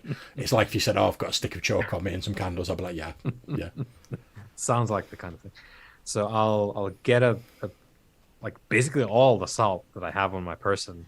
My big bottle is in the briefcase downstairs, but I'll get the pocket salt that I have, and I'll just sprinkle it on the bed, and tuck the covers on the salt, Okay. and I'll like get like a pinch of it to go, and I'll head back down to. Okay. And as you're heading back down, we're going to jump across to the other guys at your communal haven. As you correctly surmised, about 15 minutes later, there's a knock at the door, and it's the quite out of breath policeman. And he looks very confused as well as out of breath when he knocks on the door, and he says, hello, I'm sorry to, and I'm going to ask which of you answers the door when he knocks. It's down to the three of you. Well, it definitely won't be me. Probably me. Okay, so you answer the door, and he says, I'm terribly sorry to bother you again, young lady, but I need to... He takes out a small notebook. I need to take a statement about the events that occurred. I'm afraid the wily old beggar managed to give us the slip. I've never seen an old fellow run like that before. I mean, four of us couldn't chase him down, but we'll take your statement and we'll put his description out. And don't you worry, ma'am, we'll catch him. Oh, thank you. You better come in and have some coffee. He looks as though he's about to sort of like politely refuse, but perhaps your beauty or your demeanour wins him over. And he sort of looks at his watch and he says, "Well, I suppose I've got time for a small cuppa. That's very, very generous of you, ma'am." And he comes inside. Obviously, you go, Franco. You could be around or not as you see fit. You'll certainly hear this conversation going on. The policeman, if you're about, won't think anything of you being about. He'll just be like, "Oh, these are the people who live at the house." He might assume you're this young woman's uncles or elder brothers. It's not uncommon for big families to share a home in Venice. So he'll sort of nod respectfully to any of you, and he sort of sits down if you're going through with making him a coffee, Sonia. Yeah, definitely. And he basically starts asking you, what happened. You say this old man tried to attack you. Yep. And he's basically just taking down the details of whatever sort of cock and bull story you. Well, I was going to give him the basics. So I was doing my yoga. Yep. when I heard a scratching at the door. I informed Franco that somebody was trying to enter the door. Franco suggested that I answer the door, so I did, at which point the man tried to attack me and then, for some bizarre reason, claimed that Franco was a lord, and all sounds a bit crazy to me. He notes all this down in his notebook, sipping the coffee while he does so. And he says, I think I've got all the... he drains his coffee, puts down. I think I've got all the information I need here, miss. As I say, don't worry, we'll have the local precinct put out his description. We'll arrange for a couple of the constables to travel this route past your building for the next week or two, just to make sure he doesn't show his face again. I wouldn't think nothing of it. I mean, we're here to set the public's mind at rest, and that's what we aim to do. But don't worry, miss. We'll catch the fellow as soon as he pokes his ugly head out again. We'll have him, and as I say, he's assaulted a police officer, so he'll be straight to the lockup. Yeah. Wonderful news, officer. Well, is there anything else I can do for you, miss? I really should probably be getting back on shift now. No, thank you, kind sir. Well, you rest easy, miss. Like I say, think nothing more of it. We'll catch this miscreant as soon as he pokes his head above water. Well, oh yes, and I will have my uncle Ugo install better security. That's probably a wise idea, especially with in the next few months. Well, I don't know whether this fellow is a local or not, but in the next couple of months, I'm sure you've seen the flyers for the carnival that's going to take place. Oh yes, a wonderful party that's going to cause lots of tourism. Well, yes, and I will say tourism with a bit of disdain in my voice. Yeah, he sort of smiles and nods as you say that. He says, "Well, yes, much as it's going to undoubtedly bring a lot of money into the city, it's going to bring a great deal of trouble, and there's sure to be an increase in crime. But as I say, I'd get that security installed if I were you. But I won't keep you any more, miss. But don't worry any more about it. We'll soon have him behind bars.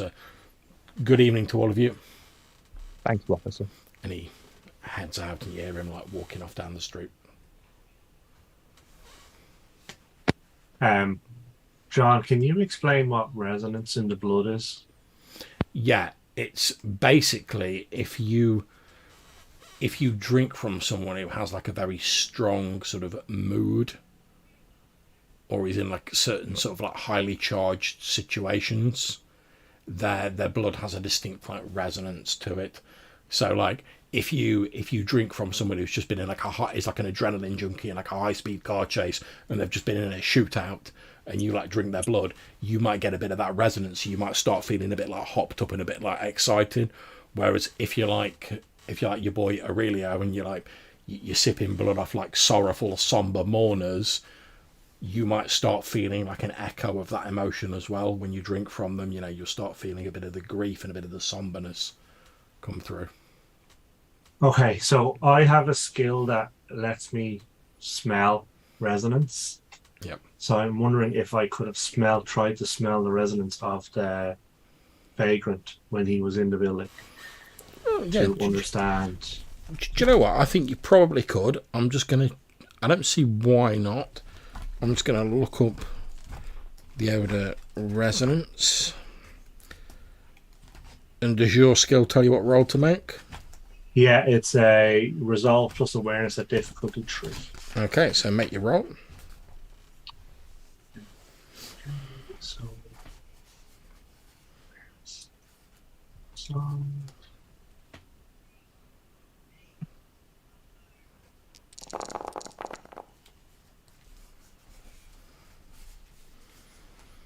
So that looks like a success.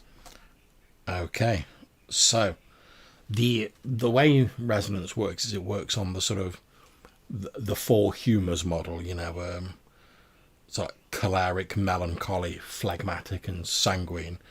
Now, you're getting when you sniff this person, you're getting a choleric resonance from him, which is it's associated with like adrenaline and sort of excitability, sort of high levels of emotion, and you also are able to determine the sort of strength of a resonance. It can be fleeting, intense, and acute. So with like choleric resonance, basically if it was fleeting, it's like, oh, someone's just had a jump scare in the cinema, but otherwise they're fine. If it's intense, like say it's someone who's just been in a high-speed chase, whereas if it's acute, it's like this person is like a serial adrenaline junkie. They are like, you know, like the sort of parkour people who are always sort of like putting themselves in dangerous situations for the thrill of it. With this, like I say, it's choleric, so there's intense feelings involved. It was the sort of high action, like excitement and worry and fear all wrapped up into one, and it was quite intense. So this guy, when it was literally like, oh my lord, you've got to escape from here, I'll hold them, he was like very excited. He obviously like thought he was doing something like tremendous, and he was fearful as well. He knew that like he might not make it back, but he thought what he was doing was important enough to like risk himself. Okay. So I'll turn to the other guys. I think we should try and find this vagrant. Because it feels like something is amiss.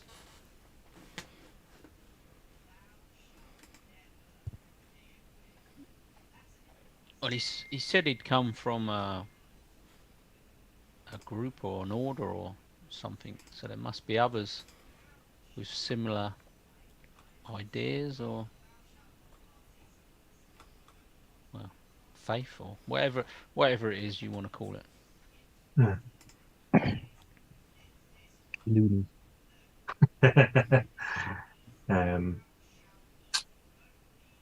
Or he's just a drunken crazy fool. Yeah. Which is also an option. Well, I think the security people are probably a good idea. Yeah. As you're discussing this, Hugo, your mobile phone starts to ring. Oh, okay. So I guess I'll answer it.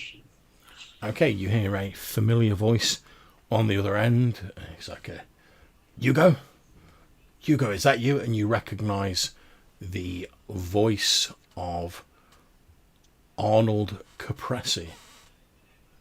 Ah, Arnold, how are you? He says, yeah, well, things have been, could be better, could be worse. He says,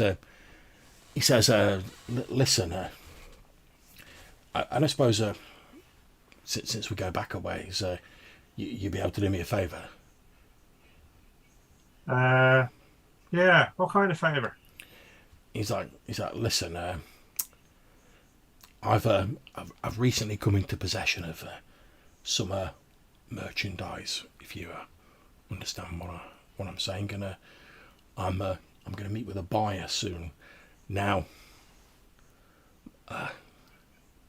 I've spoke to the fixer Huberto, and he's supposed to be organising a bit of discreet muscle, you know, just in case things go wrong. But wow, I've not really had that many dealings with Scarpace before, so I'm a little bit wary of relying on him to provide my protection, if you know what I mean. And I thought, well, since I know you're a bit handy, maybe as a favour to me, I mean, obviously I can cut you in some of the readies. Maybe you wouldn't mind accompanying me. I'm not expecting anything to go wrong, but you never know with these sort of things, and just in case it does, I'd quite like to have someone I trust there. Yeah, I could certainly do you a favour for a percentage. When is the meeting? He says, look, it's in a couple of hours' time. Okay. It was all very last minute. The merchandise I've got needs moving pretty quickly. So that's why I couldn't go to my usual fellow. I had to go to Scarpace to set me up with the buyer. But I tell you what, I don't want to discuss it on an open line. What I'll do is I'll text you through the place to meet in the normal manner, and Like I said, we can haggle over the percentages and whatnot afterwards. Yeah. I trust it. Right, okay. Thanks, Hugo. Much appreciated. How you want to? I'll speak to you soon. Cool. And he hangs up the phone. Okay. So I'll turn back to Franco and Sonia and say, I have to go out to do some business. But first, I'm going to take an hour and try and find this vagrant. If you want to tag along, or else I can just go on my own.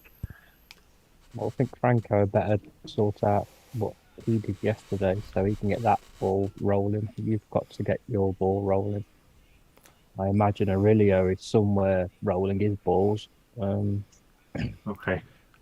And you are interrupted, Sonia, by your mobile phone ringing. Oh, I shall look at the screen. Okay, you look at the screen and it says withheld number. So answer the phone. Okay, you answer the phone and you hear the familiar voice of Uberto Scarpace on the other end.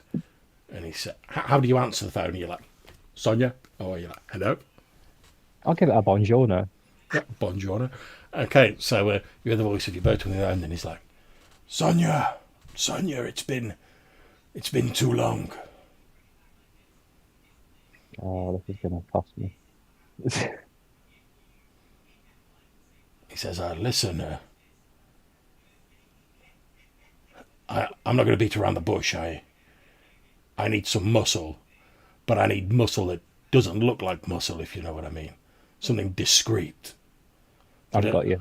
For a little job of going on. He says, well, when it comes to people who can put the hurt on people without looking like they can, well, your name was the first I thought of.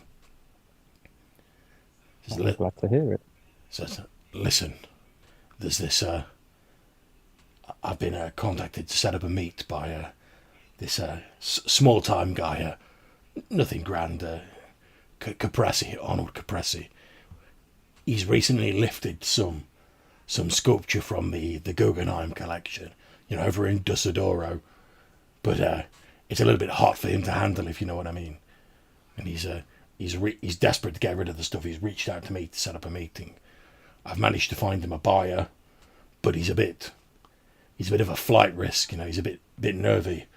So I've promised him that I'll get some discreet muscle there in case anything goes wrong.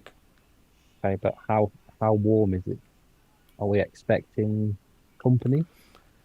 I'm not really expecting any violence to erupt. It should be a simple exchange, the sculpture for the money. The buyer has done this sort of thing before. I've dealt with him before. I'm not expecting anything to go wrong, but well, in my game, it's the unexpected things you don't prepare for are the ones that get you killed. Oh yeah. And he says, listen, I'm not going to be there myself. I'm just arranging the buy. But I also want someone I trust there to make sure everything goes as it should. And also to let me know if this Caprese tries to stiff me on the deal. Oh, that's fine. My schedule's clear for the next few hours. Says, right, it's taking place in 2 hours in San Paulo. I'll text you the address over shortly. No problem. We'll usual deal for the percentage, yeah? Always. Excellent.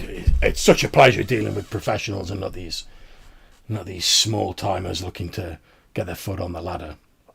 You've set always wanting more than they've earned. Isn't that the truth? Well, thanks very much, Sonia. You've set my mind to rest. I'm sure you've done I'm sure your older family, Miss Penna, would be proud of the way you're carrying on with your business. Thank you. I shall dress casual. Great. Right. Well, call me on the usual number when the deal's done. Just let me know it's all gone through. Okay. Not a problem. I'll speak to you soon. Take care. And he hangs up. Well, I'm off out, guys. So see you later. Ta-ta for now. Um, so I'll call my dog, and I guess I'll try and follow the scent of the vagrant for an hour before I go to the meeting. Okay. Well, I've got to go out to attend to a first, so I'll accompany you if you're looking for any company. Yeah. Okay. So, Hugo, can you make me a wits a wits survival roll, and I'm going to give you a 2 dice bonus because you've got the dog not helping you track, basically. Okay. Sorry. So wits, Survival. survival, and the modifier is 2. That's correct. Okay. Yeah, that'll do it. It's a messy critical, whatever that means. Okay. Well, as we've seen before, a messy critical is when you succeed, but your beast has sort of tainted the result or caused a complication in some way. I was going to see if that's on my cheat sheet. Otherwise, I'll have to look it up. Doesn't look like it is. Oh no, here we go. Messy critical. Page 207. So, as we said, messy critical, you could gain 1 or more stains. So, how you've gone about this has like affected your humanity potentially. You could breach the masquerade, so you've demonstrated some sort of vampiric style to a mortal or someone not of the blood. You could temporarily lose a dot from an advantage if you can think of a way of working that in. Or if you want none of the above, you could simply say it's just a straight failure. Can you explain the second one to me? Yep. You breach the masquerade. So the masquerade is... No, sorry, not that one. The lose a dot one. That was I didn't really. Oh yeah, understand what that meant. you could lose a dot in advantage. So let's say you've got like resources 3. You could like lose a dot in resources, but obviously you need to work out like how as a result of your sort of bestial action you've lost that resource. So let's say you had a level 1 contact. You might say like, oh, I've displayed like my vampire side to like my contact, and it's like freaked him out. He doesn't want anything to do with me. So you lose that dot of the contact. Understood. Okay. So I think I'll take the straight up failure. Okay, not a problem.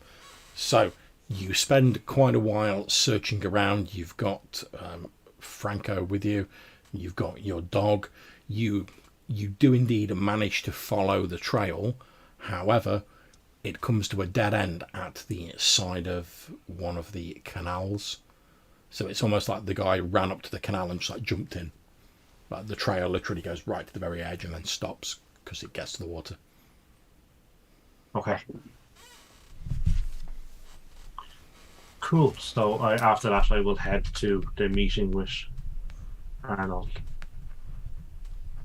Okay. So, Franco, obviously you've been with Hugo while you've been following this trail. It's got to the water's edge. Hugo's going to head off and go to his meeting. As Hugo heads off, what are you planning to do? Well, I'm in the situation where I need to find some blood, so I'll be looking for a suitable victim once again. Okay, and what method are you going to use to locate a victim? Are you literally just like grabbing someone and feeding on them? Are you trying to like find someone like passed out in an alleyway, or are you trying to like blend in with a crowd of tourists so you can like nip a bit of blood off somebody while they're like partying? Just give us like the rough sketch. Yeah, stealthy as possible. It's always a stealthy thing. So looking for the person on their own, the sort of dark alleyway, the person that's slightly worse for wear, maybe. Okay, so make a Dex stealth roll. Mm-hmm.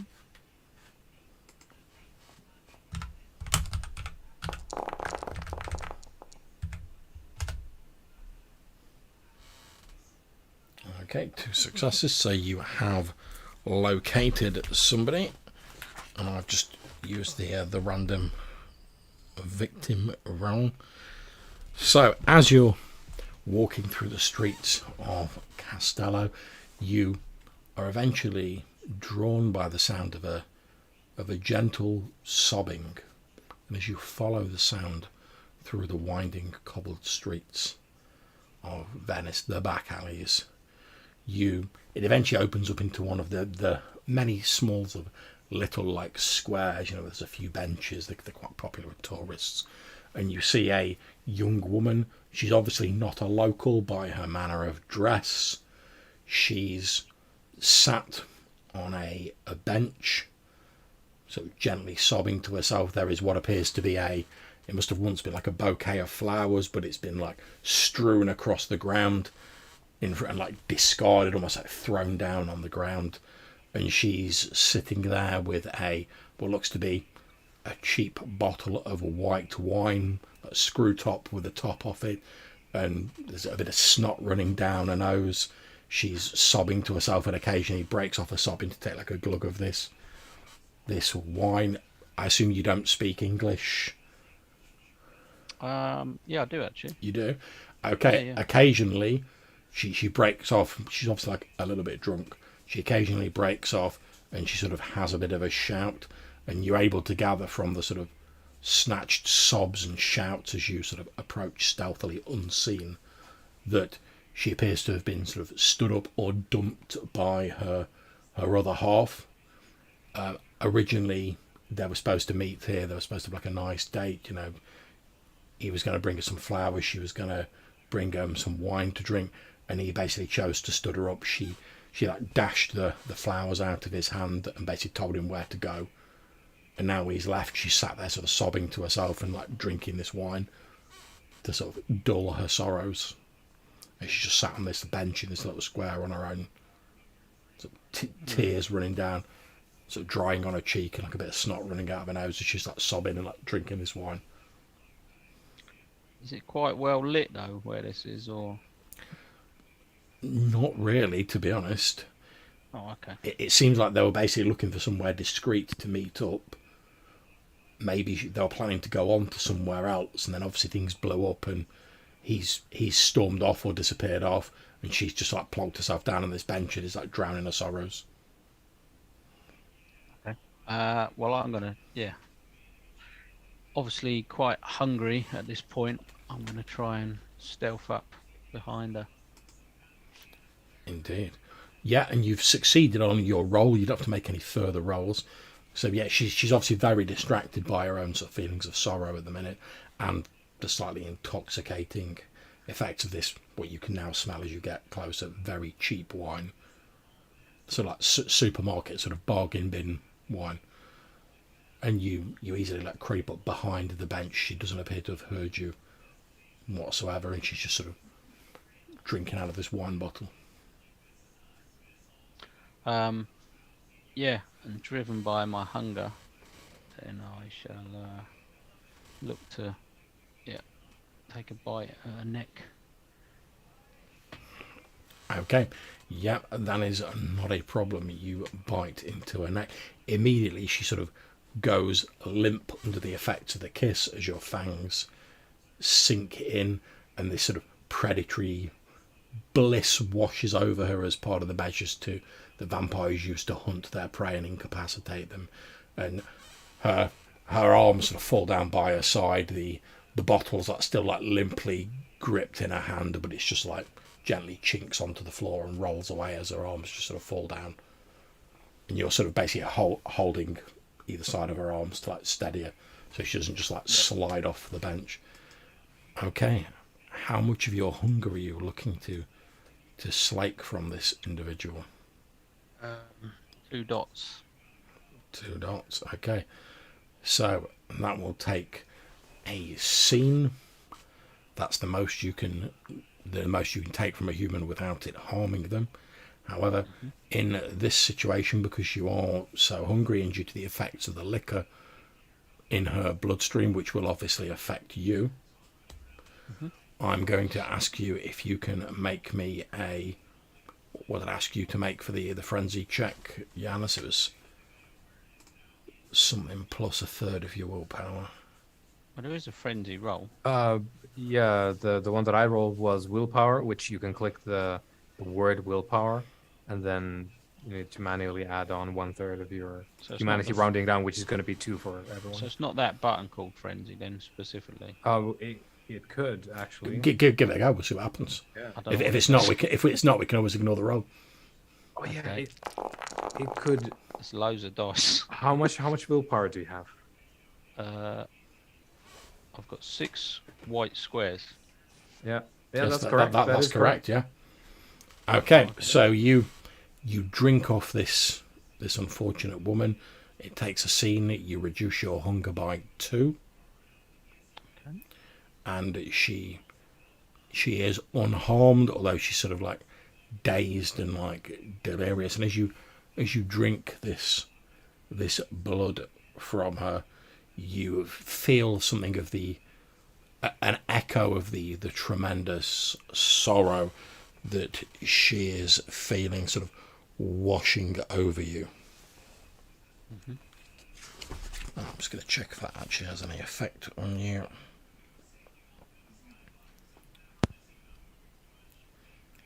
Okay, so until your next drink of blood, if you make any rolls connected with either fortitude or obfuscate, you will get a bonus dice.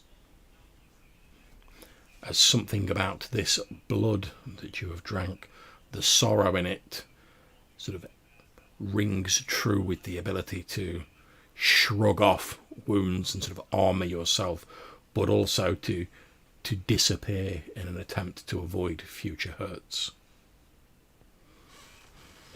And then as I sort of just slip away into the shadows, I'll just say, "There'll be another," and I'll just sort of disappear into the darkness. Nice.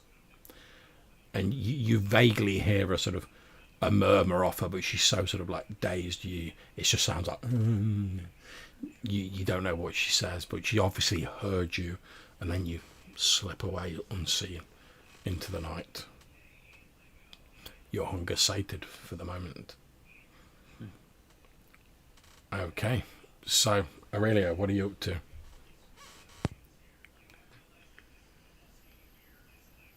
I guess we're gonna cut back to Aurelio talking to Alfonso. Yeah, you walk into the room and he looks up at you hopefully, and he's like, he obviously assumes you've done the communion, and he's like, oh, again, I can't thank you enough, Father, for having come here. I know it means a great deal to Cara, being with her health, of being unable to get to church as she has been, and it means a lot to me as well. And he sort of like literally like takes hold of your hand, and he's sort of like wringing it as in his gratitude. Yep. And he says, "Oh, you must get some more of this. You must have some of this wine, Father. Your hands feel like the very grip of death themselves.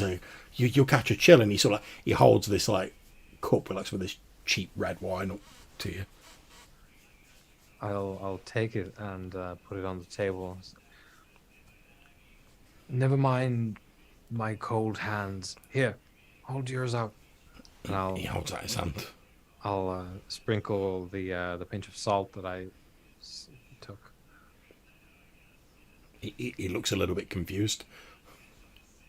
Alfonso, there's a miracle of the Lord that has taken place in your house.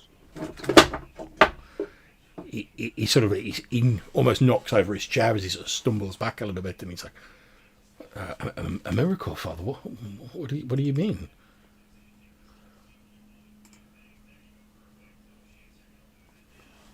Your darling daughter has been saved from her suffering by the Lord. You don't mean that she's... He starts to say. Shake my head. The Lord has reached down and taken her into the heavens. He looks both sort of like confused, scared, and like elated, all impossibly all at the same time. And you don't even, as soon as you start gesturing, he literally like runs past you and he like runs up the stairs. Yeah. So it's shouting his daughter's name. You hear the door, you sort of reach the landing and just see throws the door open, and he looks in and you see he's like stopped just beyond the door as he's like looking around for Cara and like calling out her name.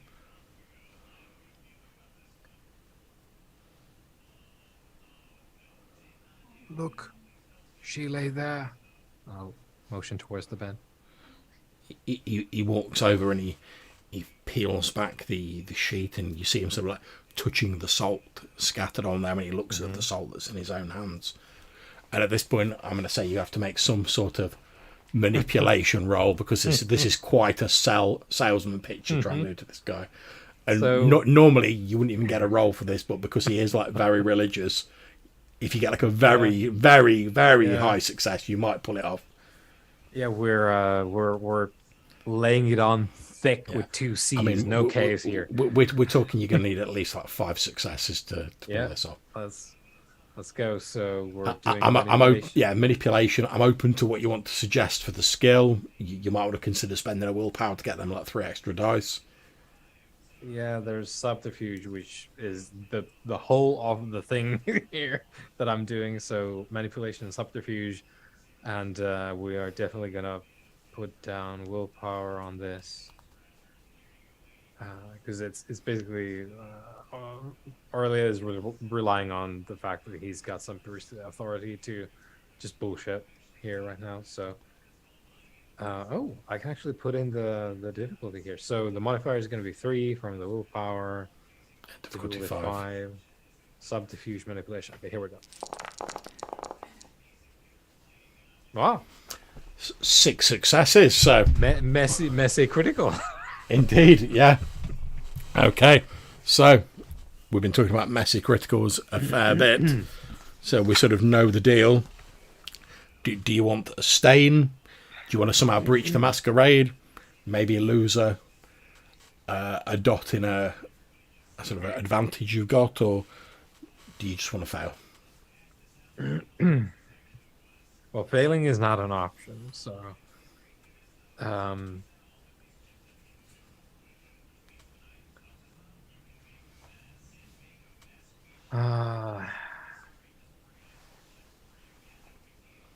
I would say if you went for a stain, maybe it's your guilt that you've hoodwinked this good man who genuinely believes in you.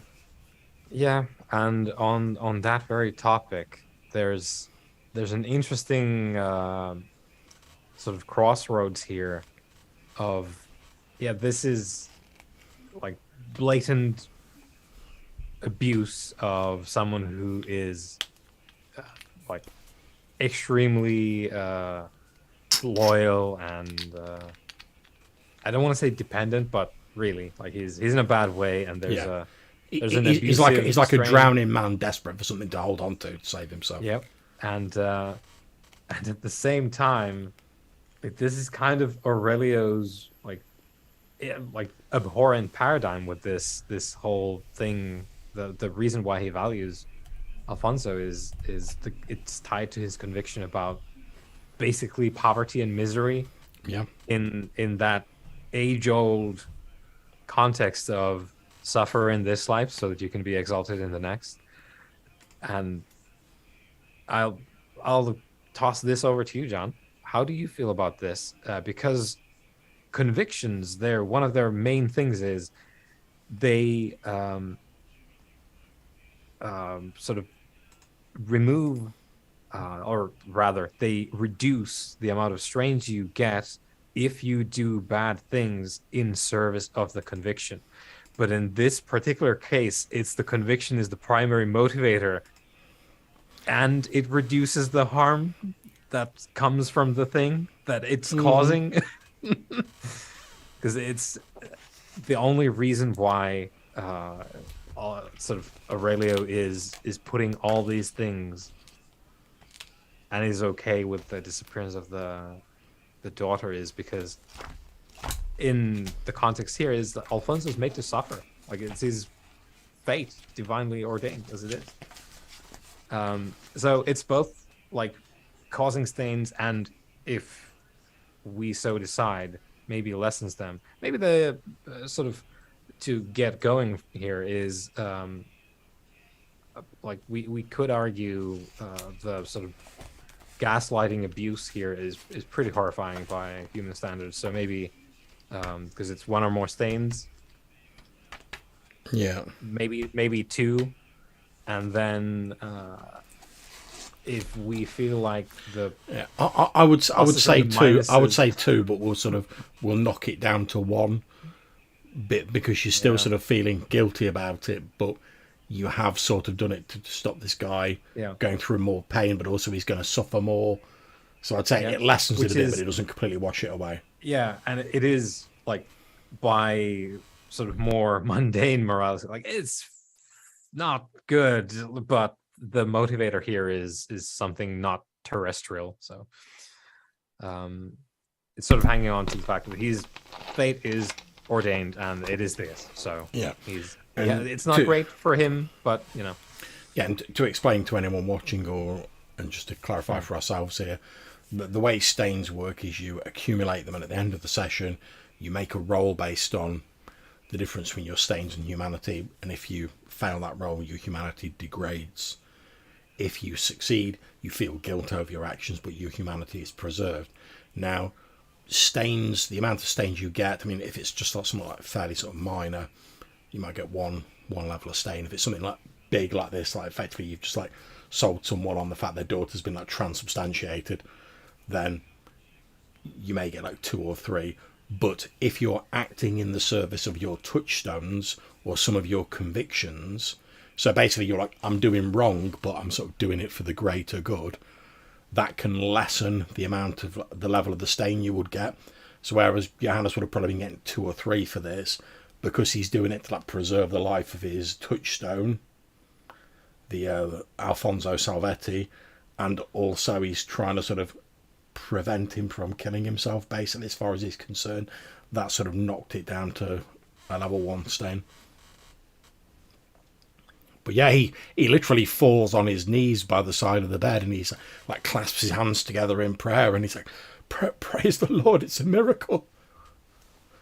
She has been spared all the pains of flesh and is now with God. He looks up at you, like tears freely flowing down his cheeks, and he says, it's wonderful, Father. I don't know what to say. To know that she'll be up in heaven with my dear departed wife, and she'll be spared the pain of her illness. And I have you to thank for it. I have no doubt, Father. No, we thank God for this miracle, not me. I am but a man. Okay, however, I'm going to say, since you got a messy critical and you got those statements, that as you say, like, oh no, it's God, it's not me. You can see that, like, although he nods, you can tell by the way he's like, he doesn't believe it. Yeah, he's basically like, oh, she's been suffering for like months and months and months, and like nothing happened, no doctors could do anything. Then like his favourite priest has rocked up, and God's been like, oh, now I'm paying attention, and has like Shazammed her away to a heavenly reward. So you tell that from like the glint in his eyes that like he basically believes that you've like saved his daughter and ushered her into heaven. Yeah.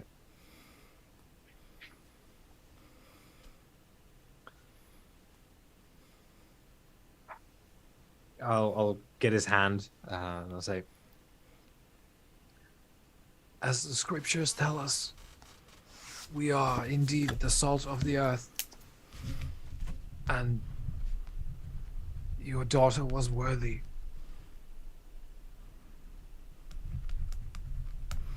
I will leave you to contemplate the word of God. Oh, yes, Father, of course. I'll spend all night praying and thanking God for this miracle.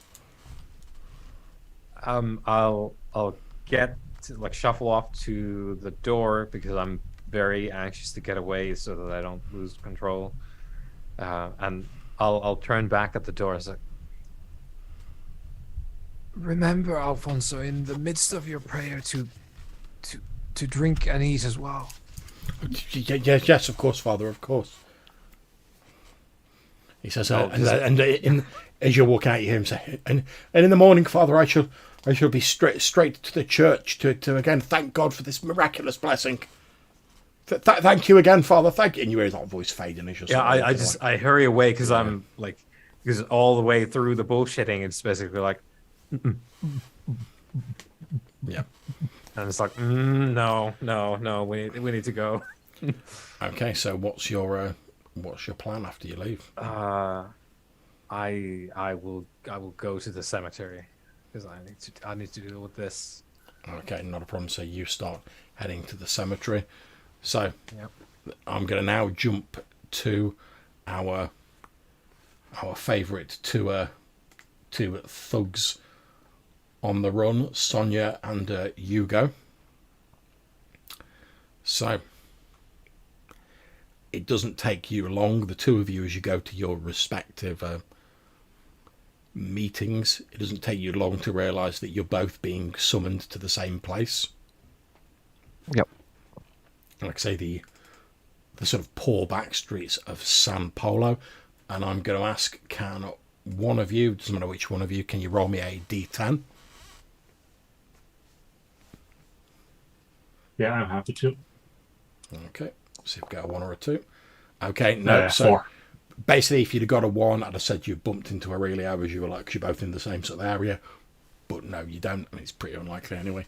But it doesn't take you long to realise that the two of you are being summoned to the same sort of back street in San Polo, where you meet up with the small-time criminal Arnold Capresi, who obviously you know Hugo is a criminal contact of yours. He's a small-time art thief who harbours the dream of one day getting, that big score that's going to sort of like get him that well-respected reputation. Meanwhile, obviously, Sonia, you have been asked by your contact, Huberto Scarpace, who is a fixer. He basically arranges meetings with people, puts criminals in touch with buyers, but he never gets like directly involved himself. It's all done over the phone. That's how he stays out of trouble. Yeah. But it doesn't take you too long as you're sort of basically like, oh yeah, we're both going to go to a meeting, and then you're like, oh, we both appear to be walking down the same streets towards the same place. So on your way there, do you guys chat, or do you like have any discussion about the fact that like you're both obviously going to the same place?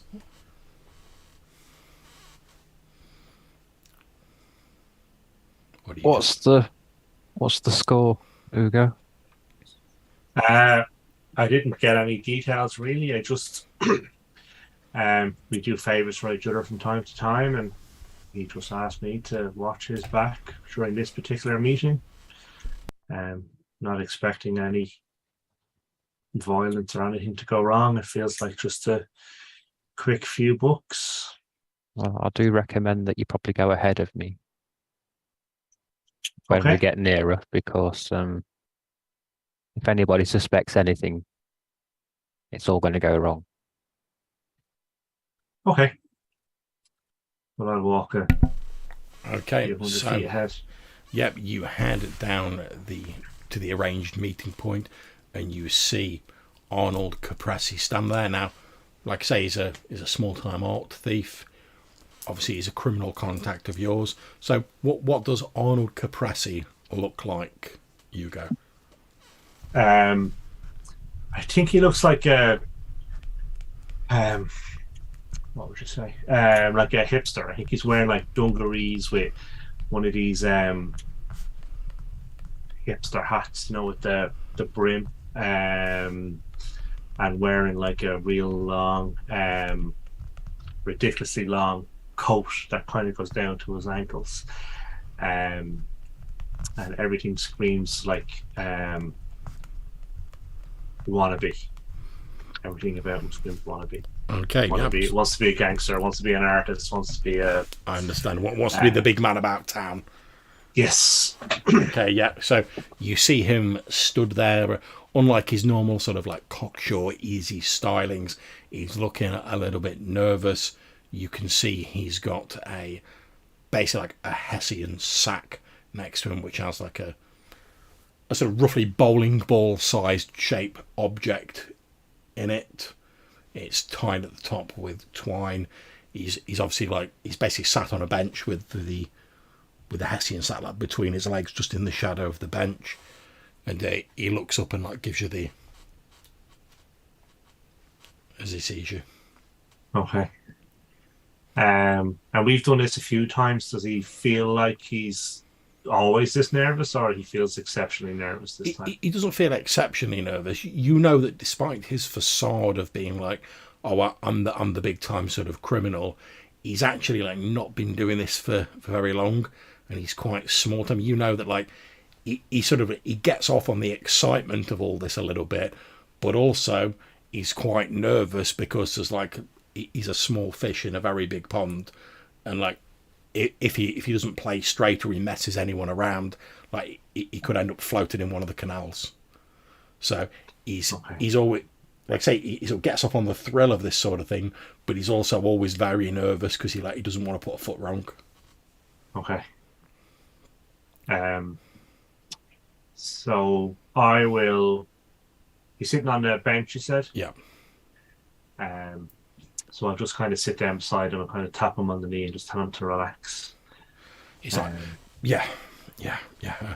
He says, look, and he looks at his watch. He's like, the buyer should be here in the next 10 or so. And while this conversation's going on, where are you, Sonia? Are you still hanging back in the shadows, or have you sort of walked out as well? No, I'm gonna hang back a bit, give it about 10 minutes before I catch up. Okay, so as you're sort of chatting to him, you go. He says, looks at his watch. Says, yeah, the buyer should be here in about 10-15 minutes. He says, I was told, Scarpace told me you'd send someone along as well to make sure to like overlook the deal and make sure everything went okay. But I've not seen anybody. Oh, that's okay. Don't worry about it.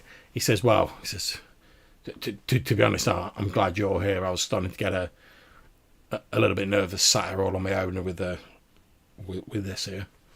Soon as the handover takes place, the happier I'll be. Yeah, well, just try and relax and don't get too anxious so you don't spook anyone. Okay.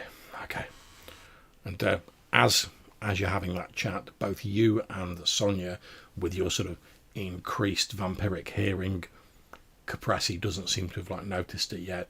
You all hear like multiple footsteps from like the other end of the street, sort of converging on the area where you are. They're not like running or moving particular urgency. It's just like you can hear like what sound like relatively like sharp footwear, the sort of distinctive clack that it makes on the cobbles walking down the street. The two of you would estimate there's maybe half a dozen people from like the footsteps you're hearing. And as you watch, you see what appears to be a middle-aged man with a moustache, and he's got 4 people with him who are obviously like heavies. They're sort of thickly muscled, well set, although they're not like carrying guns or anything, because that's very obvious. You see a couple of them have got like some distinctive bulges in their jackets, so it wouldn't surprise you to know they've got like knives or stuff like that, like tucked under their coats. The middle-aged man walks up. He's got like sort of tan coloured, like light brown coat on. Again, like one of the wide brimmed hats which are quite popular around here. He walks over. His men sort of take up positions around the bench, and he sits down next to you and Caprese. He doesn't mince words. He looks over at Caprese and he says, "And you?" And he says, "Which of you is Caprese?" And he sort of strokes his moustache a bit. At which point Caprese says, that to me, he says, you want to sell? At which point Caprese says, yeah, and he basically like reaches between his legs under the bench, and he slides the sack over so it's now under the legs of this moustached man. At which point the moustached man reaches down, lifts up the sack, just sets it, and this guy's like cool as a cucumber compared to Caprese. He was trying to keep a lid on it, but he's pretty nervous. This guy looks like he's done this 1,000 times. He's not even like breaking a sweat. He puts this thing on his lap like he's looking at his lunchbox. Unties the top of this sack, looks in. He sort of jiggles the sack around a bit, like obviously he's trying to move whatever's inside and get a bit of an all-round look at it. And then he says, seems fine. He wraps up and ties up the sack again, passes it to one of his men, who like walks in and like picks it up under his arm. He turns around to one of his other men and says, give him his money. At which point one of these guys takes out from one of the bulges under his jacket, takes out what appears to be a very small, almost like a kid's sort of backpack, and he puts it down on the bench. The man with the moustache says, well, if you want to check it, Mr. Caprese, I'll wait, but I assure you it's all there. At which point Caprese like has a quick look, and you see, although you don't see into the bag unless you like deliberately look over, you go, no. You see like his eyes wide a bit, and then he quickly like zips up this little satchel, and he says, his voice sort of like cracking a bit with obviously like the sort of worry and the excitement now that he's like, oh, it's nearly dealt with. He's like, yeah, that'll looks fine, but Mister, it's probably not wise for me to give you my name, but perhaps we'll do business again in the future. And he stands up and says, well, boys, I think we should leave. And without another word, he and his four heavies, including the one who's like carrying the Hessian sack, start making their way out of this back alley in the direction they came. A few minutes later, you hear the sound of a small motorboat start up as they get into their vehicle and they start heading off down one of the many canals of Venice. There's an audible like as Caprese finally like lets out a sigh of relief, still sort of like clutching this like quite comical looking sort of like kid's like backpack to his chest, and he sort of sags visibly as all the sort of strain and like nervous energy just drains out of him now the deal's been done.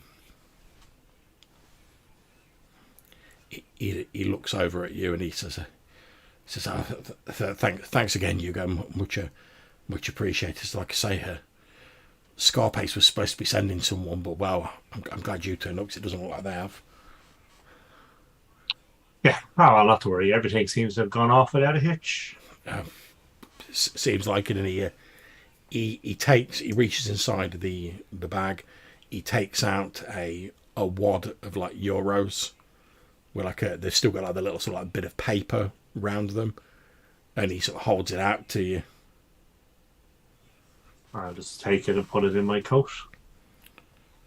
Thank you very much. He says no, thank you. He says, I owe you one. If there's anything I can do to repay you, let me know.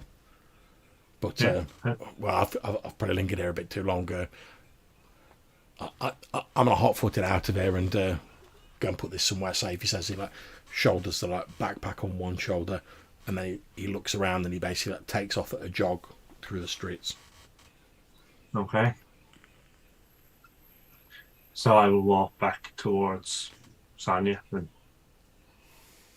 I guess find her and say it looks like it went off without a hitch. Yeah, I'm probably just stood literally around the corner of the building, out of sight. I was only going to come in if something happened.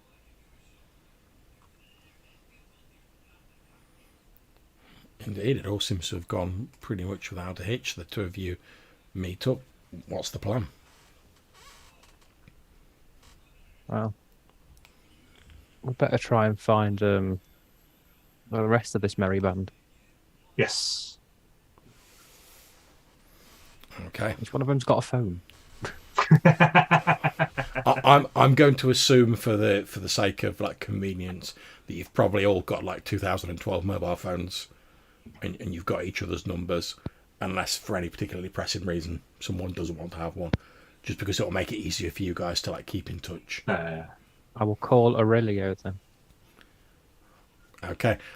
I'd love to know what Aurelio's mobile phone ringtone is. No, it's permanently on silent. Okay. It has never rung once after he got it. So, and well, you would know this. So, yeah. Yeah. So Maybe a message. Yeah, but now he knows that we're trying to reach him, so at least there's that. Yeah, there's that. yeah. And then I'll call So Franco. so what message do you leave for Aurelio? Learn to answer your fucking phone. Yep. Okay. So roll me a d10, Aurelio, and then obviously you ring Franco. Do you have your phone turned on like a ringtone, Franco, or like vibrate or something like that? No, it'll just have the default, whatever the default ringtone is. Yeah. So you got like the Nokia tune Yeah. starts going off. Yeah. And it'll take him a few rings to realise that, oh, that's my phone. But yeah, he'll answer it. Okay. What do you say, Sonia? Where are you, Franco? I was walking back to home. Okay, we'll meet you there then. Okay. And then when I've said that, I shall hang up and then phone my contact and say everything went without a problem. Okay. So with your roll of 2 on a d10, Johannes, I'm going to say that at some point after the next 2 minutes of real time, you'll sort of like glance at your phone and be like, oh, what's this symbol mean? And then at any point after that, you can choose to like listen to the message as you see fit. Yep. Okay. So you ring your contact at Scarpace, and he's like, yeah, who is it? Guess who? Sonia, how's my favourite leg breaker doing? I'm fantastic. Unfortunately for me, no legs to break this evening, but everything else for you went without a problem. That's what I like to hear. And now, obviously, we can decide this between us. How do you normally get paid for your services to Scarpace? Does he just like arrange favours for you? Does he like put money in a bank account? I just take the favours. I don't really need the money. Okay, in which case he says, well, as usual, Sonia, I'll mention how useful you've been next time I see your family. But if you need anything from me, you've got my number. There is one thing I do need. What's that? I feel the need to beat up on somebody for a while, so a sadist would be fantastic. He says, just give me a little time to root around, and he sort of chuckles. I'm sure I can find someone who needs your particular brand of exercise. That would be fantastic. I'll send you a text once I've checked my little red book. Thank you. Ciao. Ciao. Right, we're going to meet Franco back at home. Aurelio, we know, is somewhere in the wind. Okay, and speaking of that, as you guys head back to home, Aurelio, you're heading to a cemetery, or you're heading to the cemetery? Yeah, the cemetery, and we'll be making a play for sort of fresh plot. Given that anyone who's a local who dies in the city is buried on San Michel, pretty much as it's practically written into the sort of health and safety ordinance of the city. And you know that this goes back years, since after the Great Plague of like 1575, they became terrified that there'd be another plague, and they're like, oh, we can't have corpses or people buried on the main island. It might cause another plague, unwholesome vapours, and it sort of got written into the Venetian constitution that anyone who is physically capable of being moved to the graveyard isle of San Michel will be moved there. So it doesn't take you long to find a recently buried plot. It's not the first time I've been here doing this, so I'll scavenge a shovel and look for a window of time where there is not a lot of folks around, and get to work and to unearth. Takes you a little bit of time, but you dig up a body. Yep. You deliberately go for one of the sort of poorer looking graves, so you haven't got like a really like heavy wooden coffin to like break into. Yeah, and as long as I can get like access to the body itself, that's fine.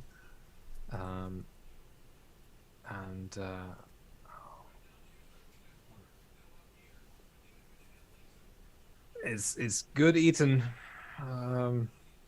and I roll it by hopefully clicking somewhere on here. Oh, wonderful.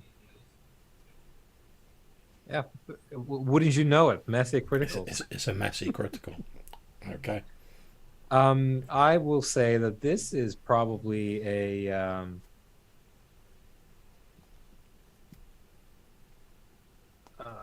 this has to be a masquerade breach, right?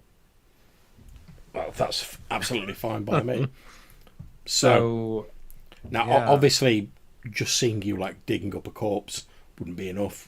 That's technically that's grim, but it's technically not a masquerade breach.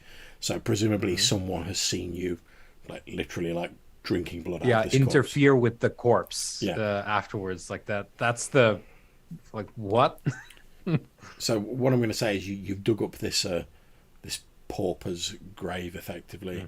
You're slurping the cold semi-congealed blood from its collapsed veins when you hear a gasp as one of the mourners perhaps wasn't comfortable with being in a crowd, sort of turned up late, just planning on like laying some flowers on the grave, and you hear the sort of soft sort of swish of the flowers as they fall to the floor from shocked and frightened hands, and you look up to see a younger lad. He must be sort of 15, 16.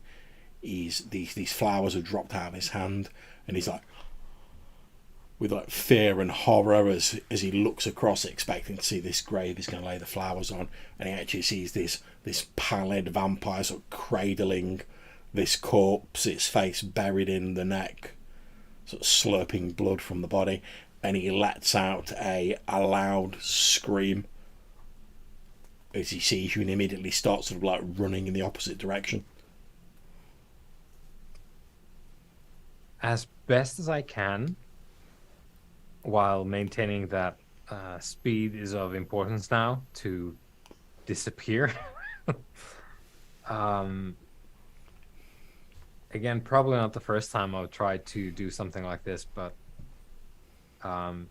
quickly close up the wounds. There's probably not like a lot of seepage because the blood will be inert, let's say, congealed. So just to close up the damage so that there's no holes on the body.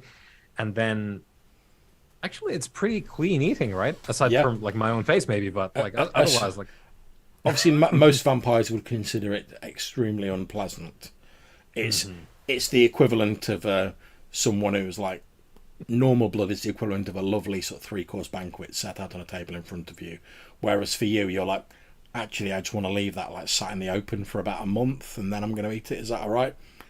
And most vampires would be like, ugh, oh no, that's rancid. What? Yeah, no.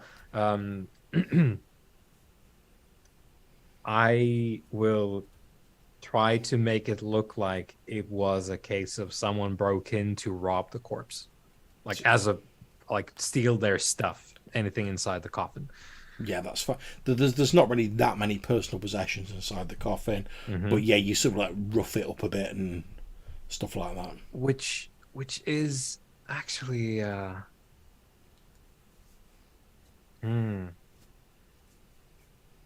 put like I'll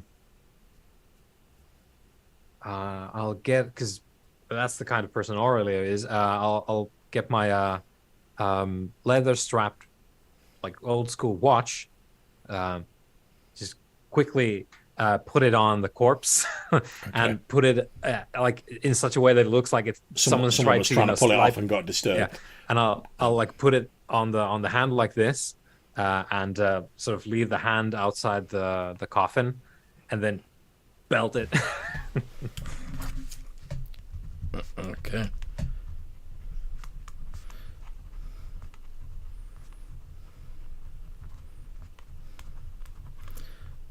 Okay, so are you chasing after this person, or are you just running to like, No, get away? it's a case of let's disappear as quickly as possible, because they're gonna go like, oh, someone was eating a corpse, and Aurelio's just betting on the fact that like whoever he gets up to is gonna find it much more credible that someone's trying to rob the corpse. Okay, not a problem. So you head off in the opposite direction, circling round, presumably as most people would do when they go to the to San Michel. You basically paid one of the boatmen to like take you over there, and told him to like wait while you like paid your respects. He's still there waiting. You jump back in the boat. He starts poling you back across towards Castello. So, I don't think we've ever actually talked about it in any game. How much is that from a corpse? Don't have to worry about killing them. Then again, how much do they have? The way I would look at it is basically if you're sort of slaking your hunger at the level where it would harm a human, that's basically on a corpse. It's like, oh, how much damage are you doing to the body? Because obviously a normal human body has the ability to repair itself. A corpse doesn't. So basically, if you're like, oh, if this was a human, I'd have drained and killed them. I'd have said like, basically you're having to put such effort into like draining the congealed blood out of this body. You've like damaged the body. So the regular bit is what, 2? 2, yeah. Say for, yep. So I say if you take up to 2, that means basically there's no damage to the body. You've licked the wound. It's covered. Yeah. Okay, yeah. So you can lower your hunger by 2. And what's your plan as you pull back to? Back on the boat. I'll just send a text message. Just what? Home? Question mark. Okay, so the rest of the 3 of you have met up back at the communal haven. You just sort of like, you finish greeting each other. You like sat down when you get a text message, Sonia, that obviously from Aurelio, and it just says home ? Yeah. Yeah, you get a text back that says yeah. I remember what text messages cost back in 2012. That's it.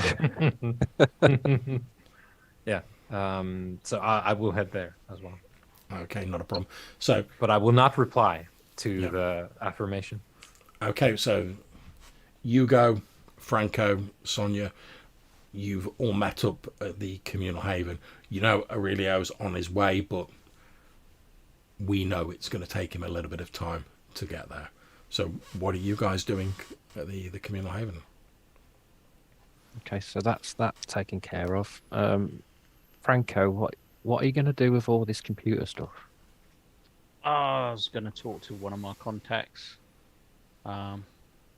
See if we can try and get into one of these laptops or open it up, see what's inside. Don't you just push the button on the side? And it opens. Sonia, these things, these devices, they've all got these passwords and security features. I will just stare at him blankly. What are you on about? Wow, that's why we have these contacts, so we can let the experts deal with such matters.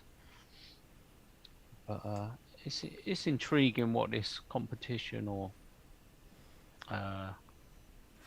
well, yeah, I guess it's a competition or Have you looked into this company that sponsored it? well, like I say, I thought that there'd be more information on these vast number of computers. Well, if we know the company name, I mean, you can start something else. You know, you can look at that and whilst waiting for the information.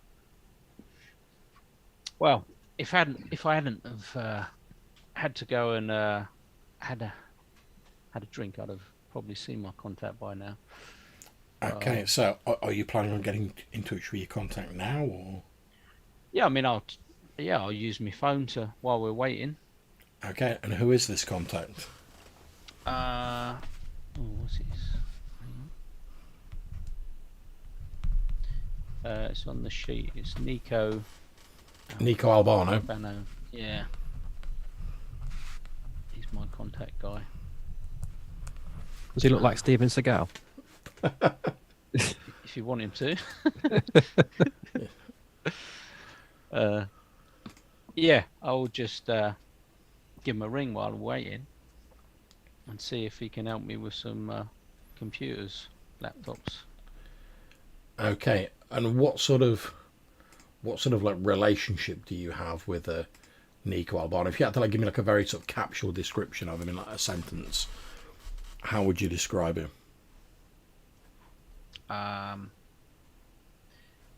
Obviously, we know he's like pretty well off.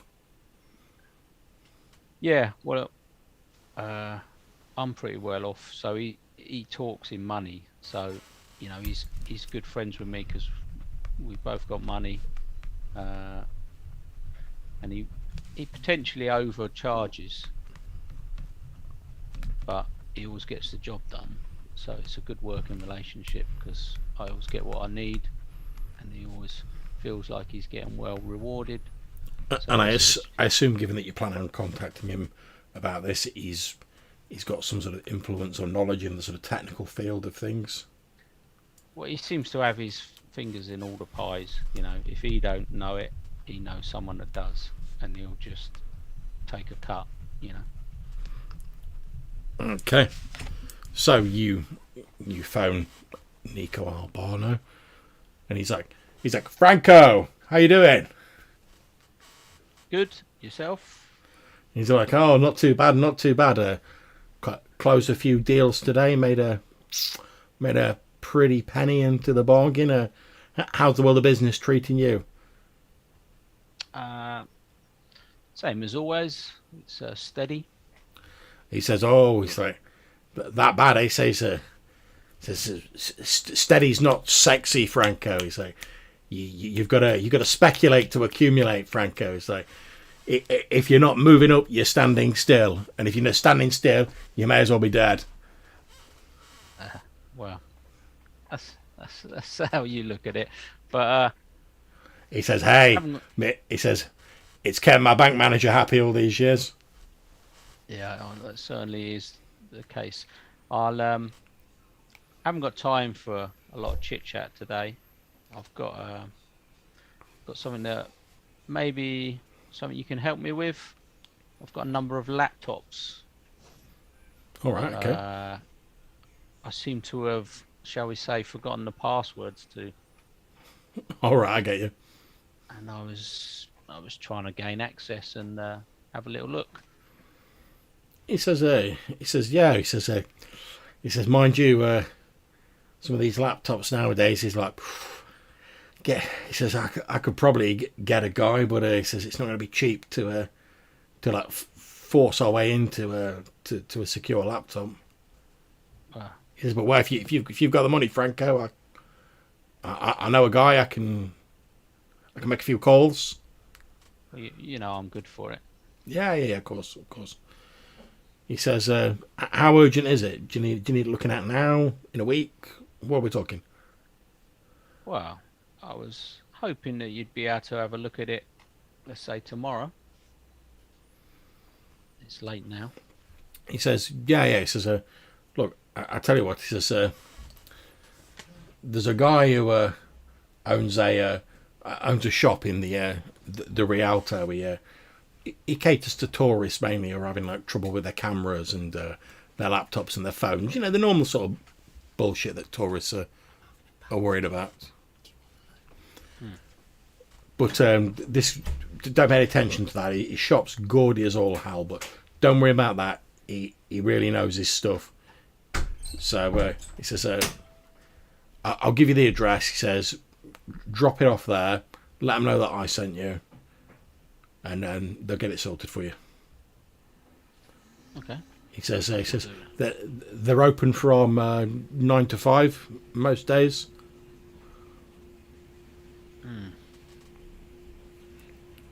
And what is outside of this conversation? What is the daylight hours currently this time of year?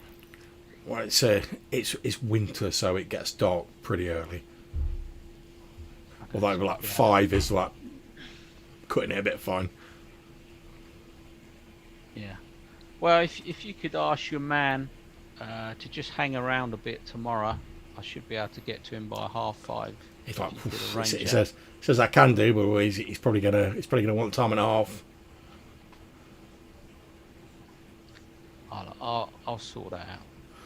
All right, no problems. What sort of time do you want me to hang around till? 5:30. 5:30. Yeah, bye. Right, no problems.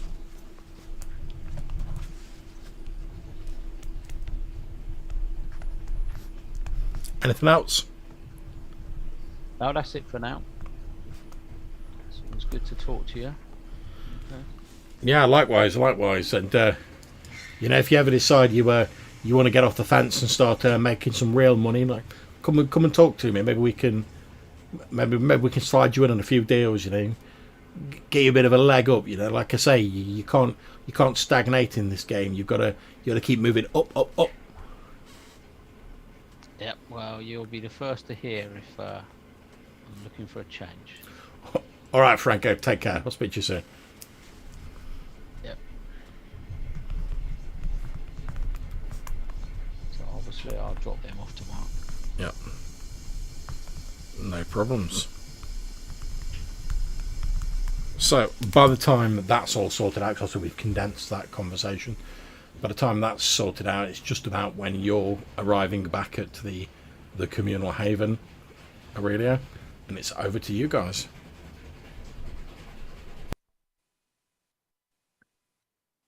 Aurelia, where have you been? To attend to the flock. Of seagulls?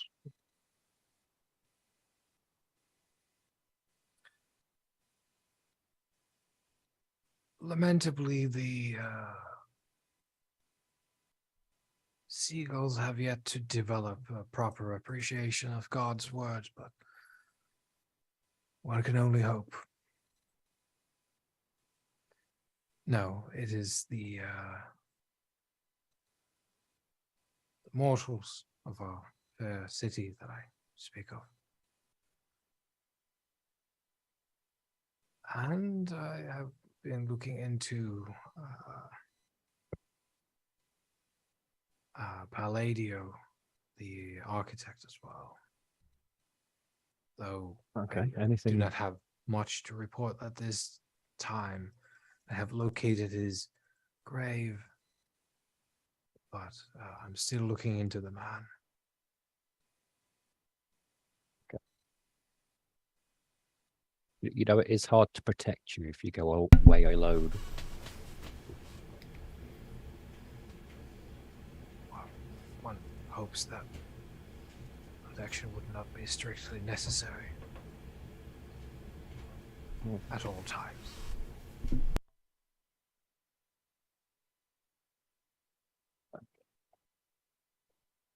But I take note of your concern.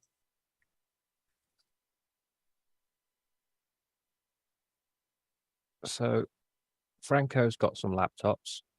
We don't know. And Hugo's just been doing business. So, other than the unwanted guest this morning, not a lot's happened. Unwanted guest. We had a strange ranting blind man knocking at the door this morning. I think he seemed to think I was his lord or somebody's lord, and he was trying to get me out of the house. Never did really get to the bottom of what it was about, as a police officer interrupted us, and Hugo and myself didn't manage to track him down before his business started. And where's this man now? Well, as I say, we haven't been able to find him. Not with the police then. No, Well, he headbutted a policeman and ran off. Yeah, the policeman said he hasn't managed to track him down either. I think he's quite a distinctive fellow. You know, I think we'd recognise him if we saw him, certainly.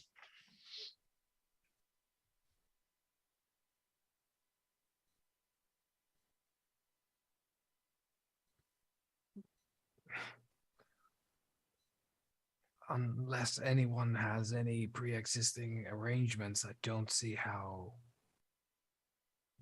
a strange blind man would come to knocking on our door. Did the Well- police say he jumped back in the canal? No, the police officer said that he basically managed to outrun them. Yeah. And obviously, Franco would know that like it was quite some distance away. The trail led up to the edge of the canal, so it's possible he sort of gave the police the slip and then jumped into the canal. So he was a rather sprightly, quite strong blind man. Only when being chased, though. He wasn't strong or sprightly when he was dealing with Franco.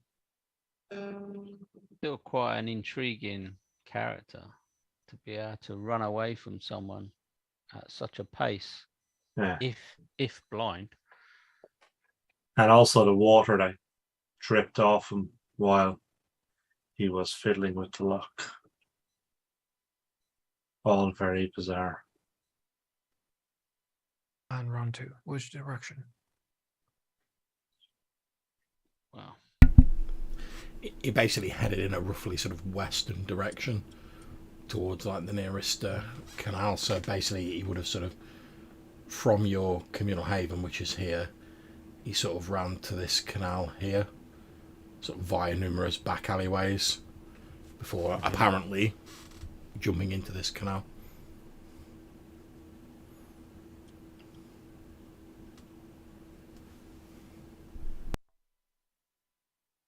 Well, I suppose unless anyone wants to go dive in the canals, we'll have to. he did mention an order, but he didn't name it, did he? He said me and my members of the order or fellows of the order or something like that.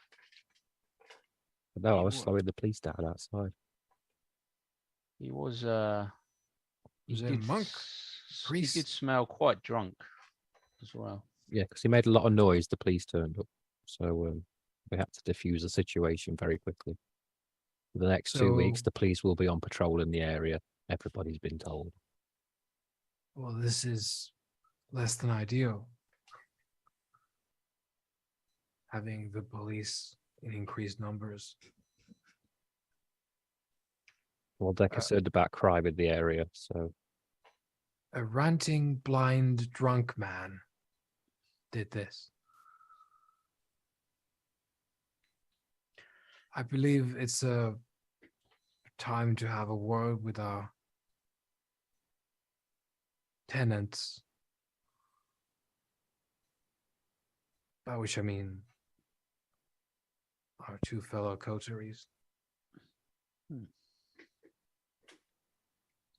Both about the increased police presence, and if they have perhaps seen a blind drunk man around. We also need a camera outside, I think, so we can see who's outside Ah. without going outside. I can sort that out tomorrow when I see this tech contact. I can purchase a camera. It sounds like a wonderful idea. I believe I shall go and talk to the tourists. How long have we got? Oh yeah, what's the time of day? Well, none of this stuff you've done's taken particularly long, so I would say we're probably on about 11. Oh, let's go and knock on the tourist door then. Okay, so you're going to try and track down the Anarch coterie known as the Tourists.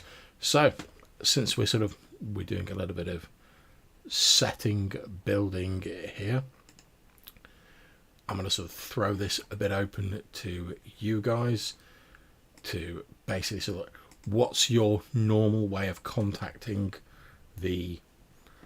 your tenants? Effectively, these are the coteries. I mean, is it just old-fashioned that we ring them up on the phone? Do you leave like a dead letter drop? Well, the tourists will probably send a BlackBerry message to them. They're American. So we have to fire up the old BBM. Jeez. It's Okay. grim. That's the true world of darkness. Okay, so the tourists, you send them a BlackBerry message. Yeah. And what about dedicated tourist phone? Indeed. And what about the artist Del Destino? Well, they're a bit more fancy, so Yeah. we'll probably send them a letter. So the butler's got something to do in the mornings. Okay, no problems. So yeah, we'll assume that you've got a sort of regularly arranged place to like leave letters. That's not a problem. Because like you say, you guys sort of like you're nodding acquaintances basically at the moment. But yeah, you can send the tourists with some of your members who like speak English. You can send them the BlackBerry message. Or are you trying to arrange English? It's okay. Yeah. Yeah. Are you trying to arrange a meeting for like? Obviously, the artist Del Destino, you probably won't get a meeting this evening because you've left them a letter. Yeah. Are you trying to arrange a meeting with the tourists this evening, or? Yeah, we'll go for this evening. Tell them it's fairly urgent. Heads up. Okay, not a problem. Where are you going to arrange to meet them? Let's have a look at the map.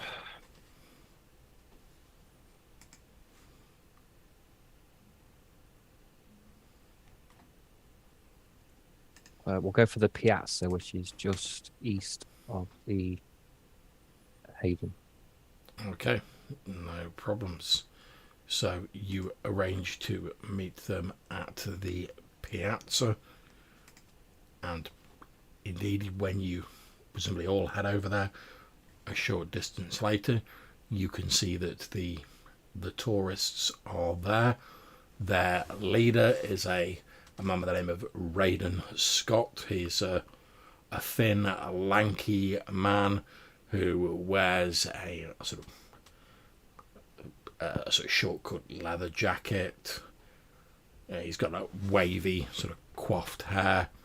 There is a young woman whose accent might lead you to believe she's American. She seems a little bit more well turned out than the rest of them. And then the final and third member is a man called Damien, who is a rough-looking guy who looks like a hobo.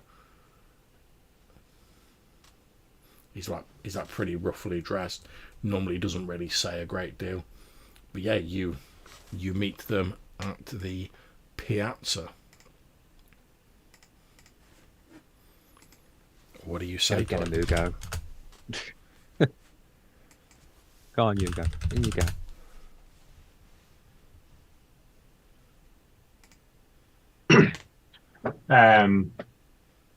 We bring news.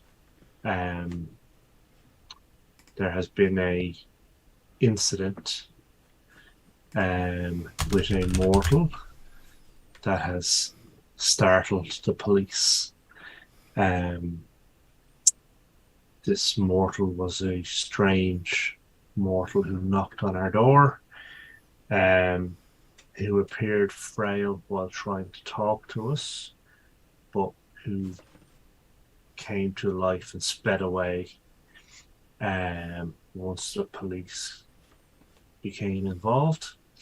We've tracked him as far as the canal.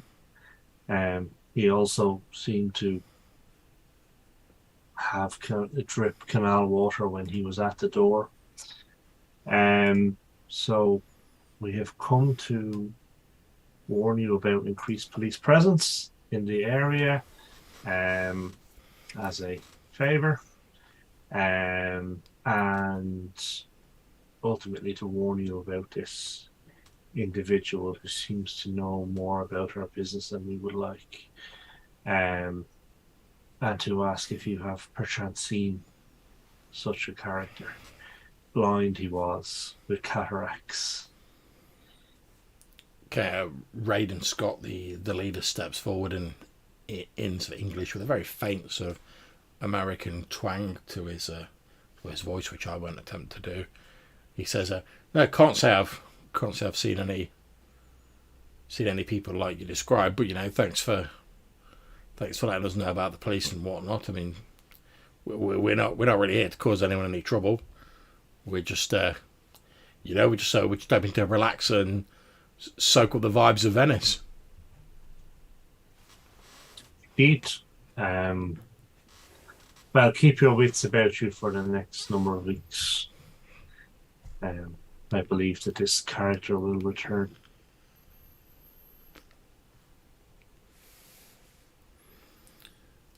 As you're saying that, Damien, who's been sort of, like I said, looks a bit like a hobo himself, who's been sort of stood in the background with his arms folded, not really saying much. He sort of looks up and sort of brushes his whiskers a bit and says,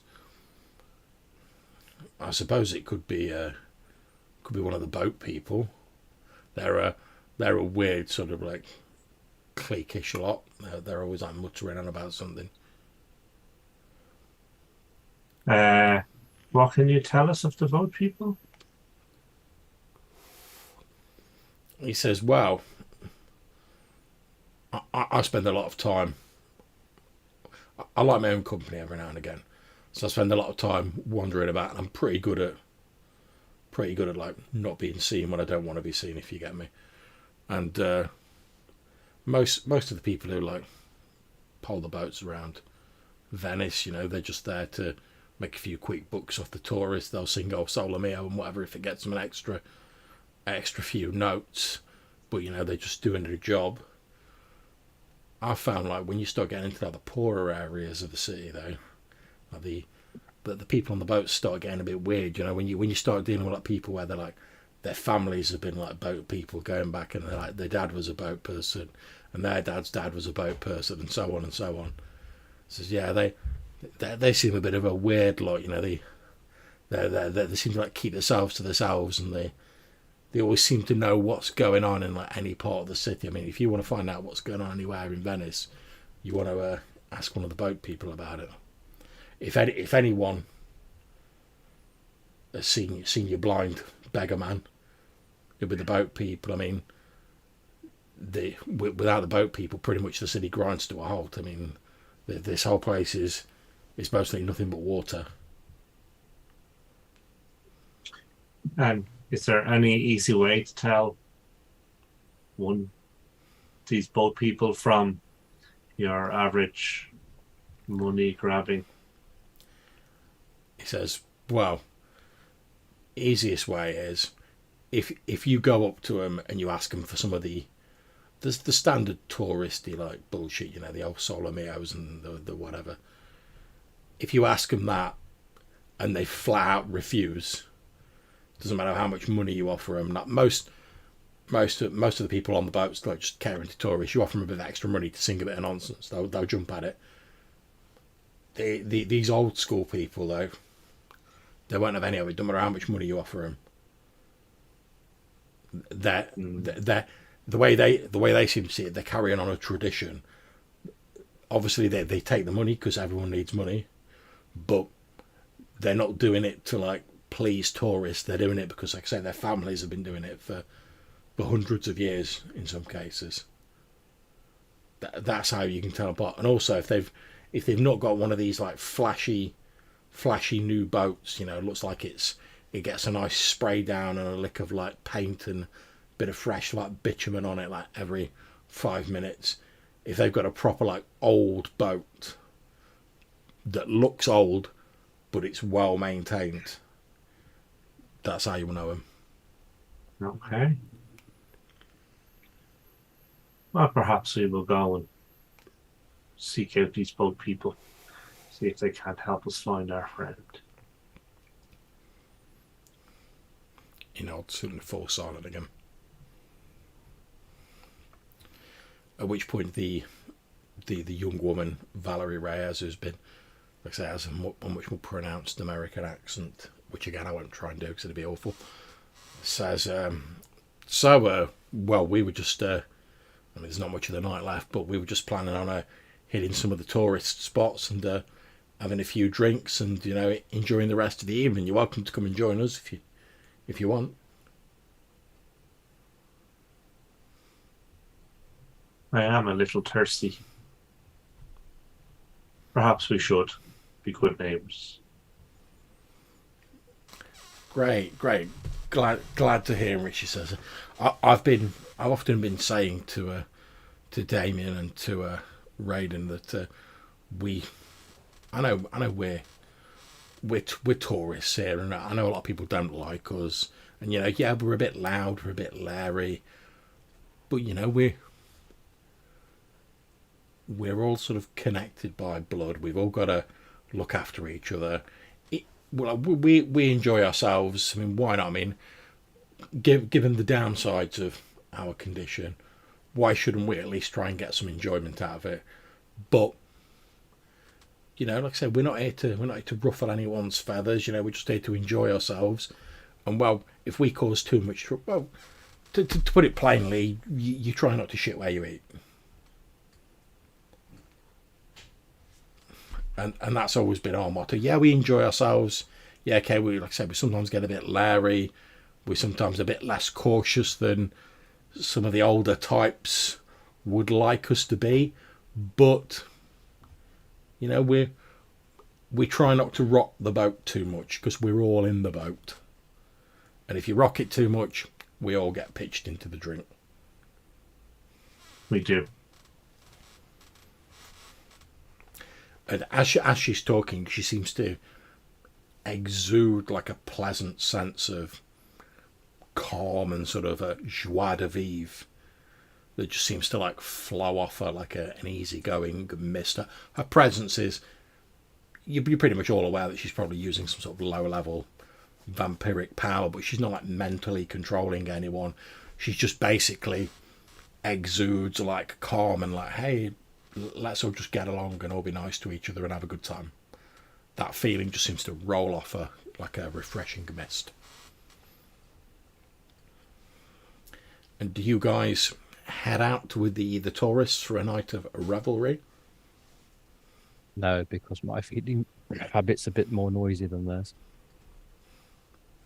That is true. I certainly am thirsty and keen to. I'm guessing both Sonia and Aurelia are probably going to be like, yeah, we'll take a rain check on that. Aurelia would stick out like a sore thumb and an old priest having a party. It's like, I've come to rock this place ecclesiastic style. watch me drop some sick catechisms. That's it. Strike up those fat organ beats. Yeah, we're gonna party like this was. Oh. He's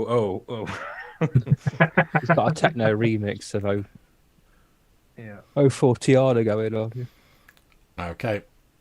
Franco, are you obviously Hugo's planning to head out with the tourists? Are you Yeah, planning to go with? I always seem to be thirsty.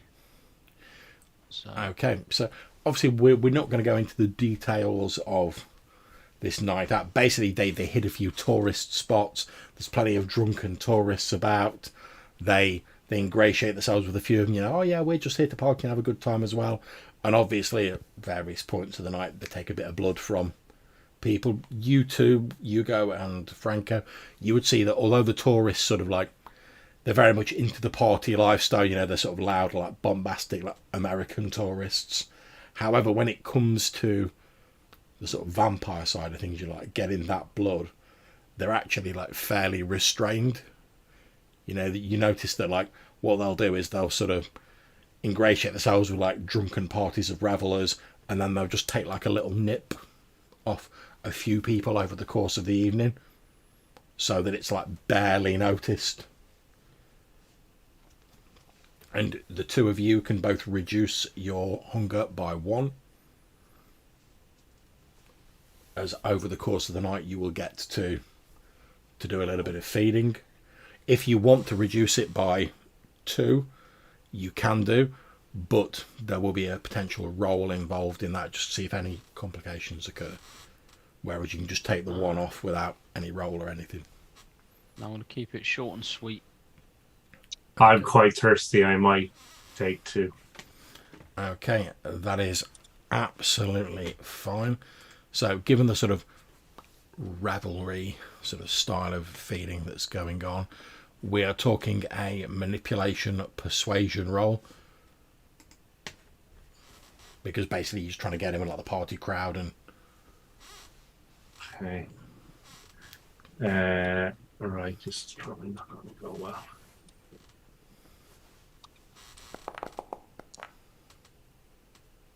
Oh, yeah, 2 successes. Okay, yeah, you can knock off an extra hunger as well. nice. As yeah, you actually find the experience sort of fairly liberating, I suppose you could say, because obviously normally, you know, you're sort of a bit more of a sort of solitary predator, whereas now you're sort of like you're with this group of other kindred who are just like relaxing and having a good time. No one's taking it too seriously. You sort of go with the flow. You maybe get a bit of an appreciation of like, oh, these tourists, although they're a bit loud, they actually are like being fairly restrained when it comes to like not endangering themselves or the kindred or the masquerade. Like they're keeping all the vampire stuff on the down low. And yeah, they probably help you out by sort of like getting you into the swing of things, and you know, sort of like helping you ingratiate yourself in with these groups of tourists. You will have worked out that Valerie Reyes obviously has the vampiric discipline of presence, which basically allows her to sort of broadcast sort of feelings of calm and sort of aspects of her sort of personality. She can sort of turn on the whole sort of like charm thing to a ridiculous degree using this presence ability.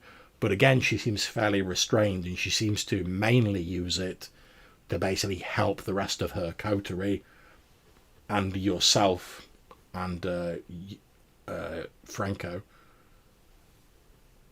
to feed. Their plan, their basic sort of method of feeding seems to be they find a big group of like revelers who are enjoying themselves and getting drunk and eating and whatnot. They sidle up to him. They're like, "Hey, yeah, hi there, fellow tourists. We're here to have a good time as well. Oh yeah, let's share some drinks." And they've like got some drinks and whatever, and they ingratiate themselves that way. Valerie Reyes turns on the presence. Soon everyone's best friend. During the course of the revelry, you know, they carry on drinking and eating. When they've like had a fair old bit to drink, the vampires will subtly like take a little bit of blood, and then eventually move on and find like another group of people, and that seems to be their default method of feeding, and it seems to work pretty well. And it probably would work without Reyes being there, but certainly having her sort of using this like good time vibes presence ability certainly makes it a lot easier. But yeah, so that's what happens with you guys, and that sort of revelry will last until, like, you know, it starts getting pretty late, and then they'll all start like drifting off to their respective places of rest. The tourist and likewise yourselves. So whilst that's going on and they're doing that, before we get to the end of the night and the end of the session, is there anything that Sonia or Aurelio want to do with like the last couple of hours of your evening?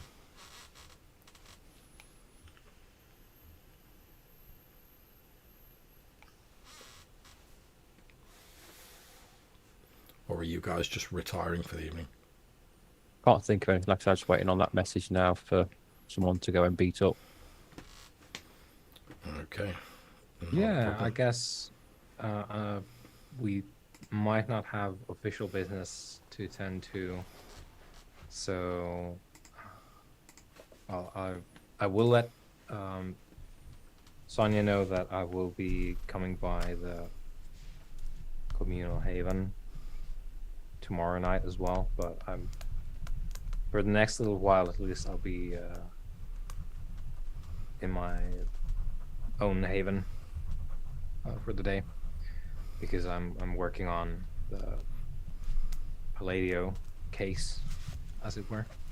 Okay. So if needs be, I might be there, but I'll be checking in at the communal haven as well. And that's where I'll be retiring, because I need to talk to my research assistant.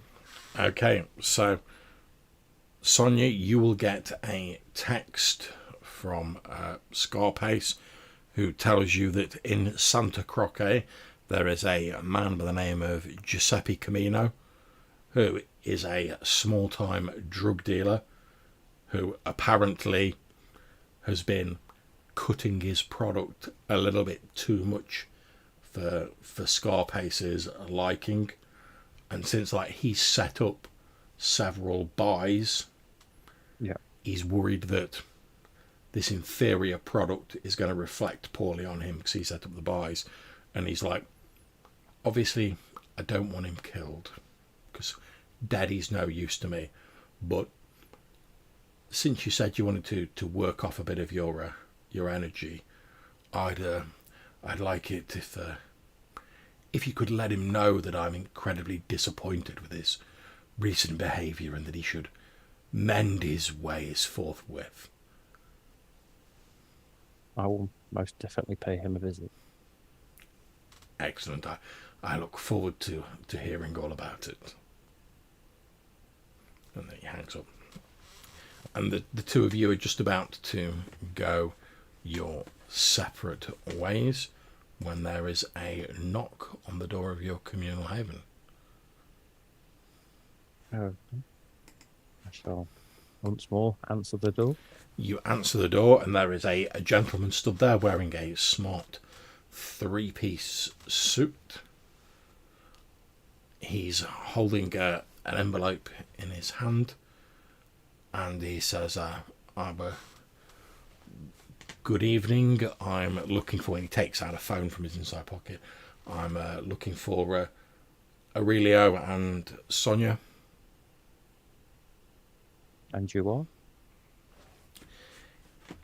He smiles and then says, yes, of course. My name is Lazaro Duncern.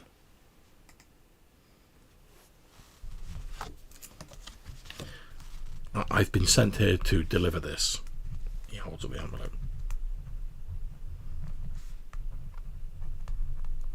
Okay, thank you. I take it you are Sonia then?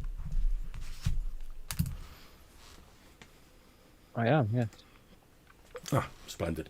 He bows deeply, hands this envelope to you, and then says, good evening, and he turns around and walks off. Okay. You can see on the outside of the envelope, in immaculately calligraphied writing, it says Aurelio de Prospero and Sonia Mele, in flowing script. And there is like an old school like wax seal on the back of it with a little black ribbon on it.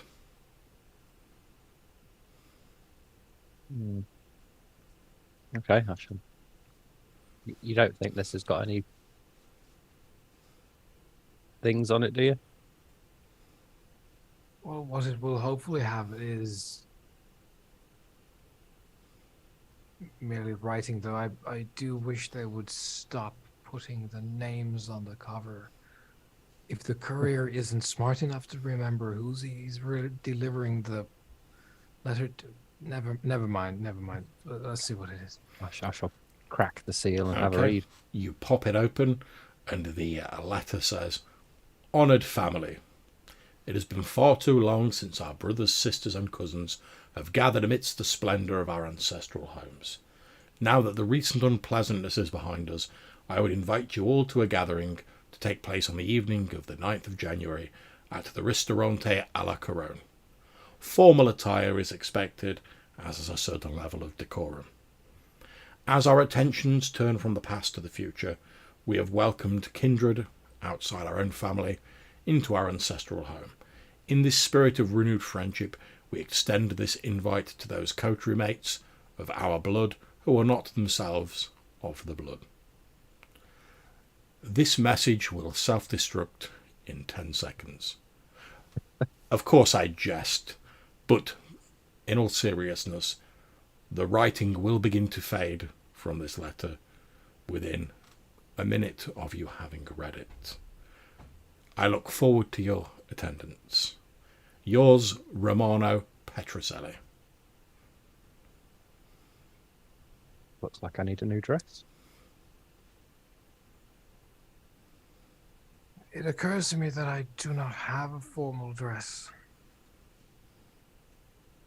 We'll get you a suit. To be fair, you dress as a priest. That's about as formal as you get. Yeah, but I think in this instance, like I think Aurelia is thinking like, okay, so So we Like, can take this you is- to a tailor and he'll make you a suit. And as you're discussing this, you glance down at the letter, Sonia, and you notice that indeed the writing has slowly started to just like fade away on the paper So it until has got a ritual on it. after a few moments you're stood there holding a blank piece of paper, and even the writing has gone off the envelope, and then the paper and the envelope and the wax and the ribbon literally crumble to a handful of fine ash. These are the big boys.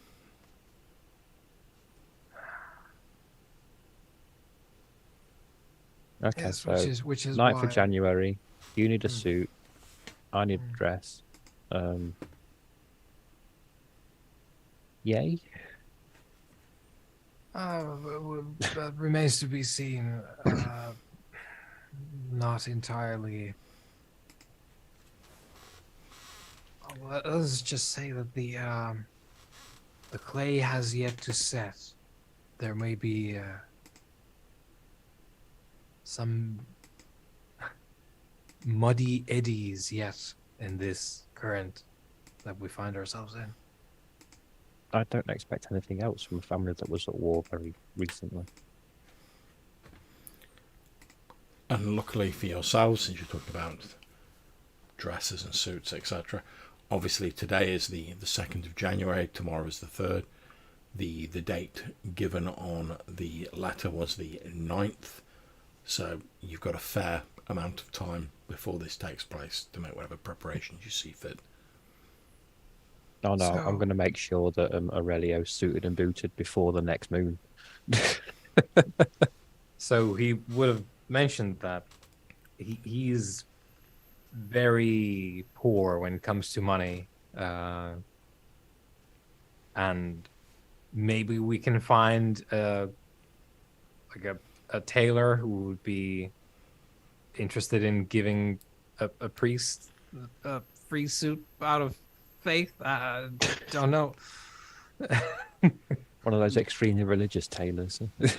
Yeah. So if you need a suit, I can set you up with a suit. Don't worry about that. Yeah, I suppose like I know a man. upon reconvening, it would have been. Yeah, I mean, Yeah, obviously, like obviously. you guys can like meet up and like chat about this. Obviously, as you know, the invitation was effectively extended to your coterie mates as well. Yeah, Flex my 4 points of resources. yeah, On the which suit would be for- unless we go for like ultra, fancy, expensive stuff, like with 4 points, probably just get a suit off the rack all day. I'm just imagining Franco now being like, "What are we talking like Armani?" Yeah, it's like, Versace. yeah, like which designer do you want your suit from? But yeah, no, Aurelio is, as it turns out, just basically broke. His only value is to be found in the Word of God, and perhaps a little corpse eating. Maybe a bit But of yeah, black arts that on is- the side. God and necromancy, they go together like, Life Things- and death. yeah. Jelly and peanut butter. Yeah, so that would be something that would be like a slice of life situation, because Aurelio doesn't really like. Okay, I need a suit. I know what a suit looks like, but I don't know how to buy it. So there's probably like a buddy comedy situation where Sonia takes him out to the tailor's. Yep. To get fitted, etc. Okay. That'll be because we need to arrange for that. Yeah. We can't just barge in at midnight. But yeah, so to compact, we of course let everyone know that this is an invitation that has been extended to everyone. Also, probably means that everyone will be there who is able to, and that might be very interesting from every angle. Although because it does depend on how, and you would know this, it depends on how literal the letter's taken, because technically it's basically, oh, we want Hecata, and anyone who's in a coterie with Hecata is fine. But yeah, they're friends. But technically, like if you're like the tourists, there's no Hecata in there, so they're not on the guest list. Yeah. Yeah. Well, I suppose like extended family. So family meeting. So there'll be a bunch of interesting people coming, no doubt. So probably. So you two don't have to come because It's not But- compulsory. you're welcome. It's an opportunity. I see it as an opportunity. Do we feel like there's any risk? There's always risk with this family. You see, we're not all as well behaved as Sonia here. You might find that certain appetites are unbecoming, and certain tempers might be distasteful. You might see some people being eaten. If you, I will say this and speak no more on the matter going forward, but if you have objections, I would endeavor to swallow them. It'll still be enlightening or eye-opening, nevertheless. Oh yes, oh yes. And there should be opportunities to meet very interesting people for all of us. And I'm also going to say that since you are like minted, Franco, and Hugo and Sonia, since you both have like underworld connections, you would be aware that the Ristorante alla Corone is a restaurant in San Marco, so just to the southwest. It's actually here, and it's a fairly well-known place. It's a modern Mediterranean and Venetian cuisine sort of Michelin star restaurant, effectively. Like multiple elegant dining rooms. It's quite a sort of posh eatery. However, it's sort of like a really poorly kept secret that the restaurant is reputed to be connected to the Venetian mafia via the Corone family, although like it's never been proven, like no one's been able to prove it, otherwise the place would have been shut down. But those of you with criminal context would know that the Mala del Brenta, the Venetian mafia, like recently they've sort of, a number of like high profile like people in their organisation have been like busted and arrested by the police. So like a lot of them have sort of gone to ground, but a lot of their sort of, let's call them sort of money laundering operations, for want of a better term, because it's very difficult to sort of trace them. They're very good at covering their tracks. A lot of places like this restaurant where they're like, everyone's sort of like, oh yeah, there's like the mafia are all up in that. No one can prove it, so what can they do? But you would know of the place. Like I say, it's like a 3 Michelin star restaurant. Yeah, so Armani for Aurelio. Okay, and this is where we draw the evening and the session to a close. Obviously, we'll sort out XP, humanity rolls, and whatnot in a few moments. But just going to say thanks very much for playing, guys. I hope you all enjoyed the session. And yeah, thanks for it. Thanks to anyone who's watching. We did have someone who briefly popped into the chat who basically said, I just wanted to let you know that I've really enjoyed the sessions. Keep up the good work. Greetings from Germany. So thank you very much to that person. Hello to Germany. Auf Thank Wiedersehen. you. Hello. Indeed. So we're going to wrap up the stream here.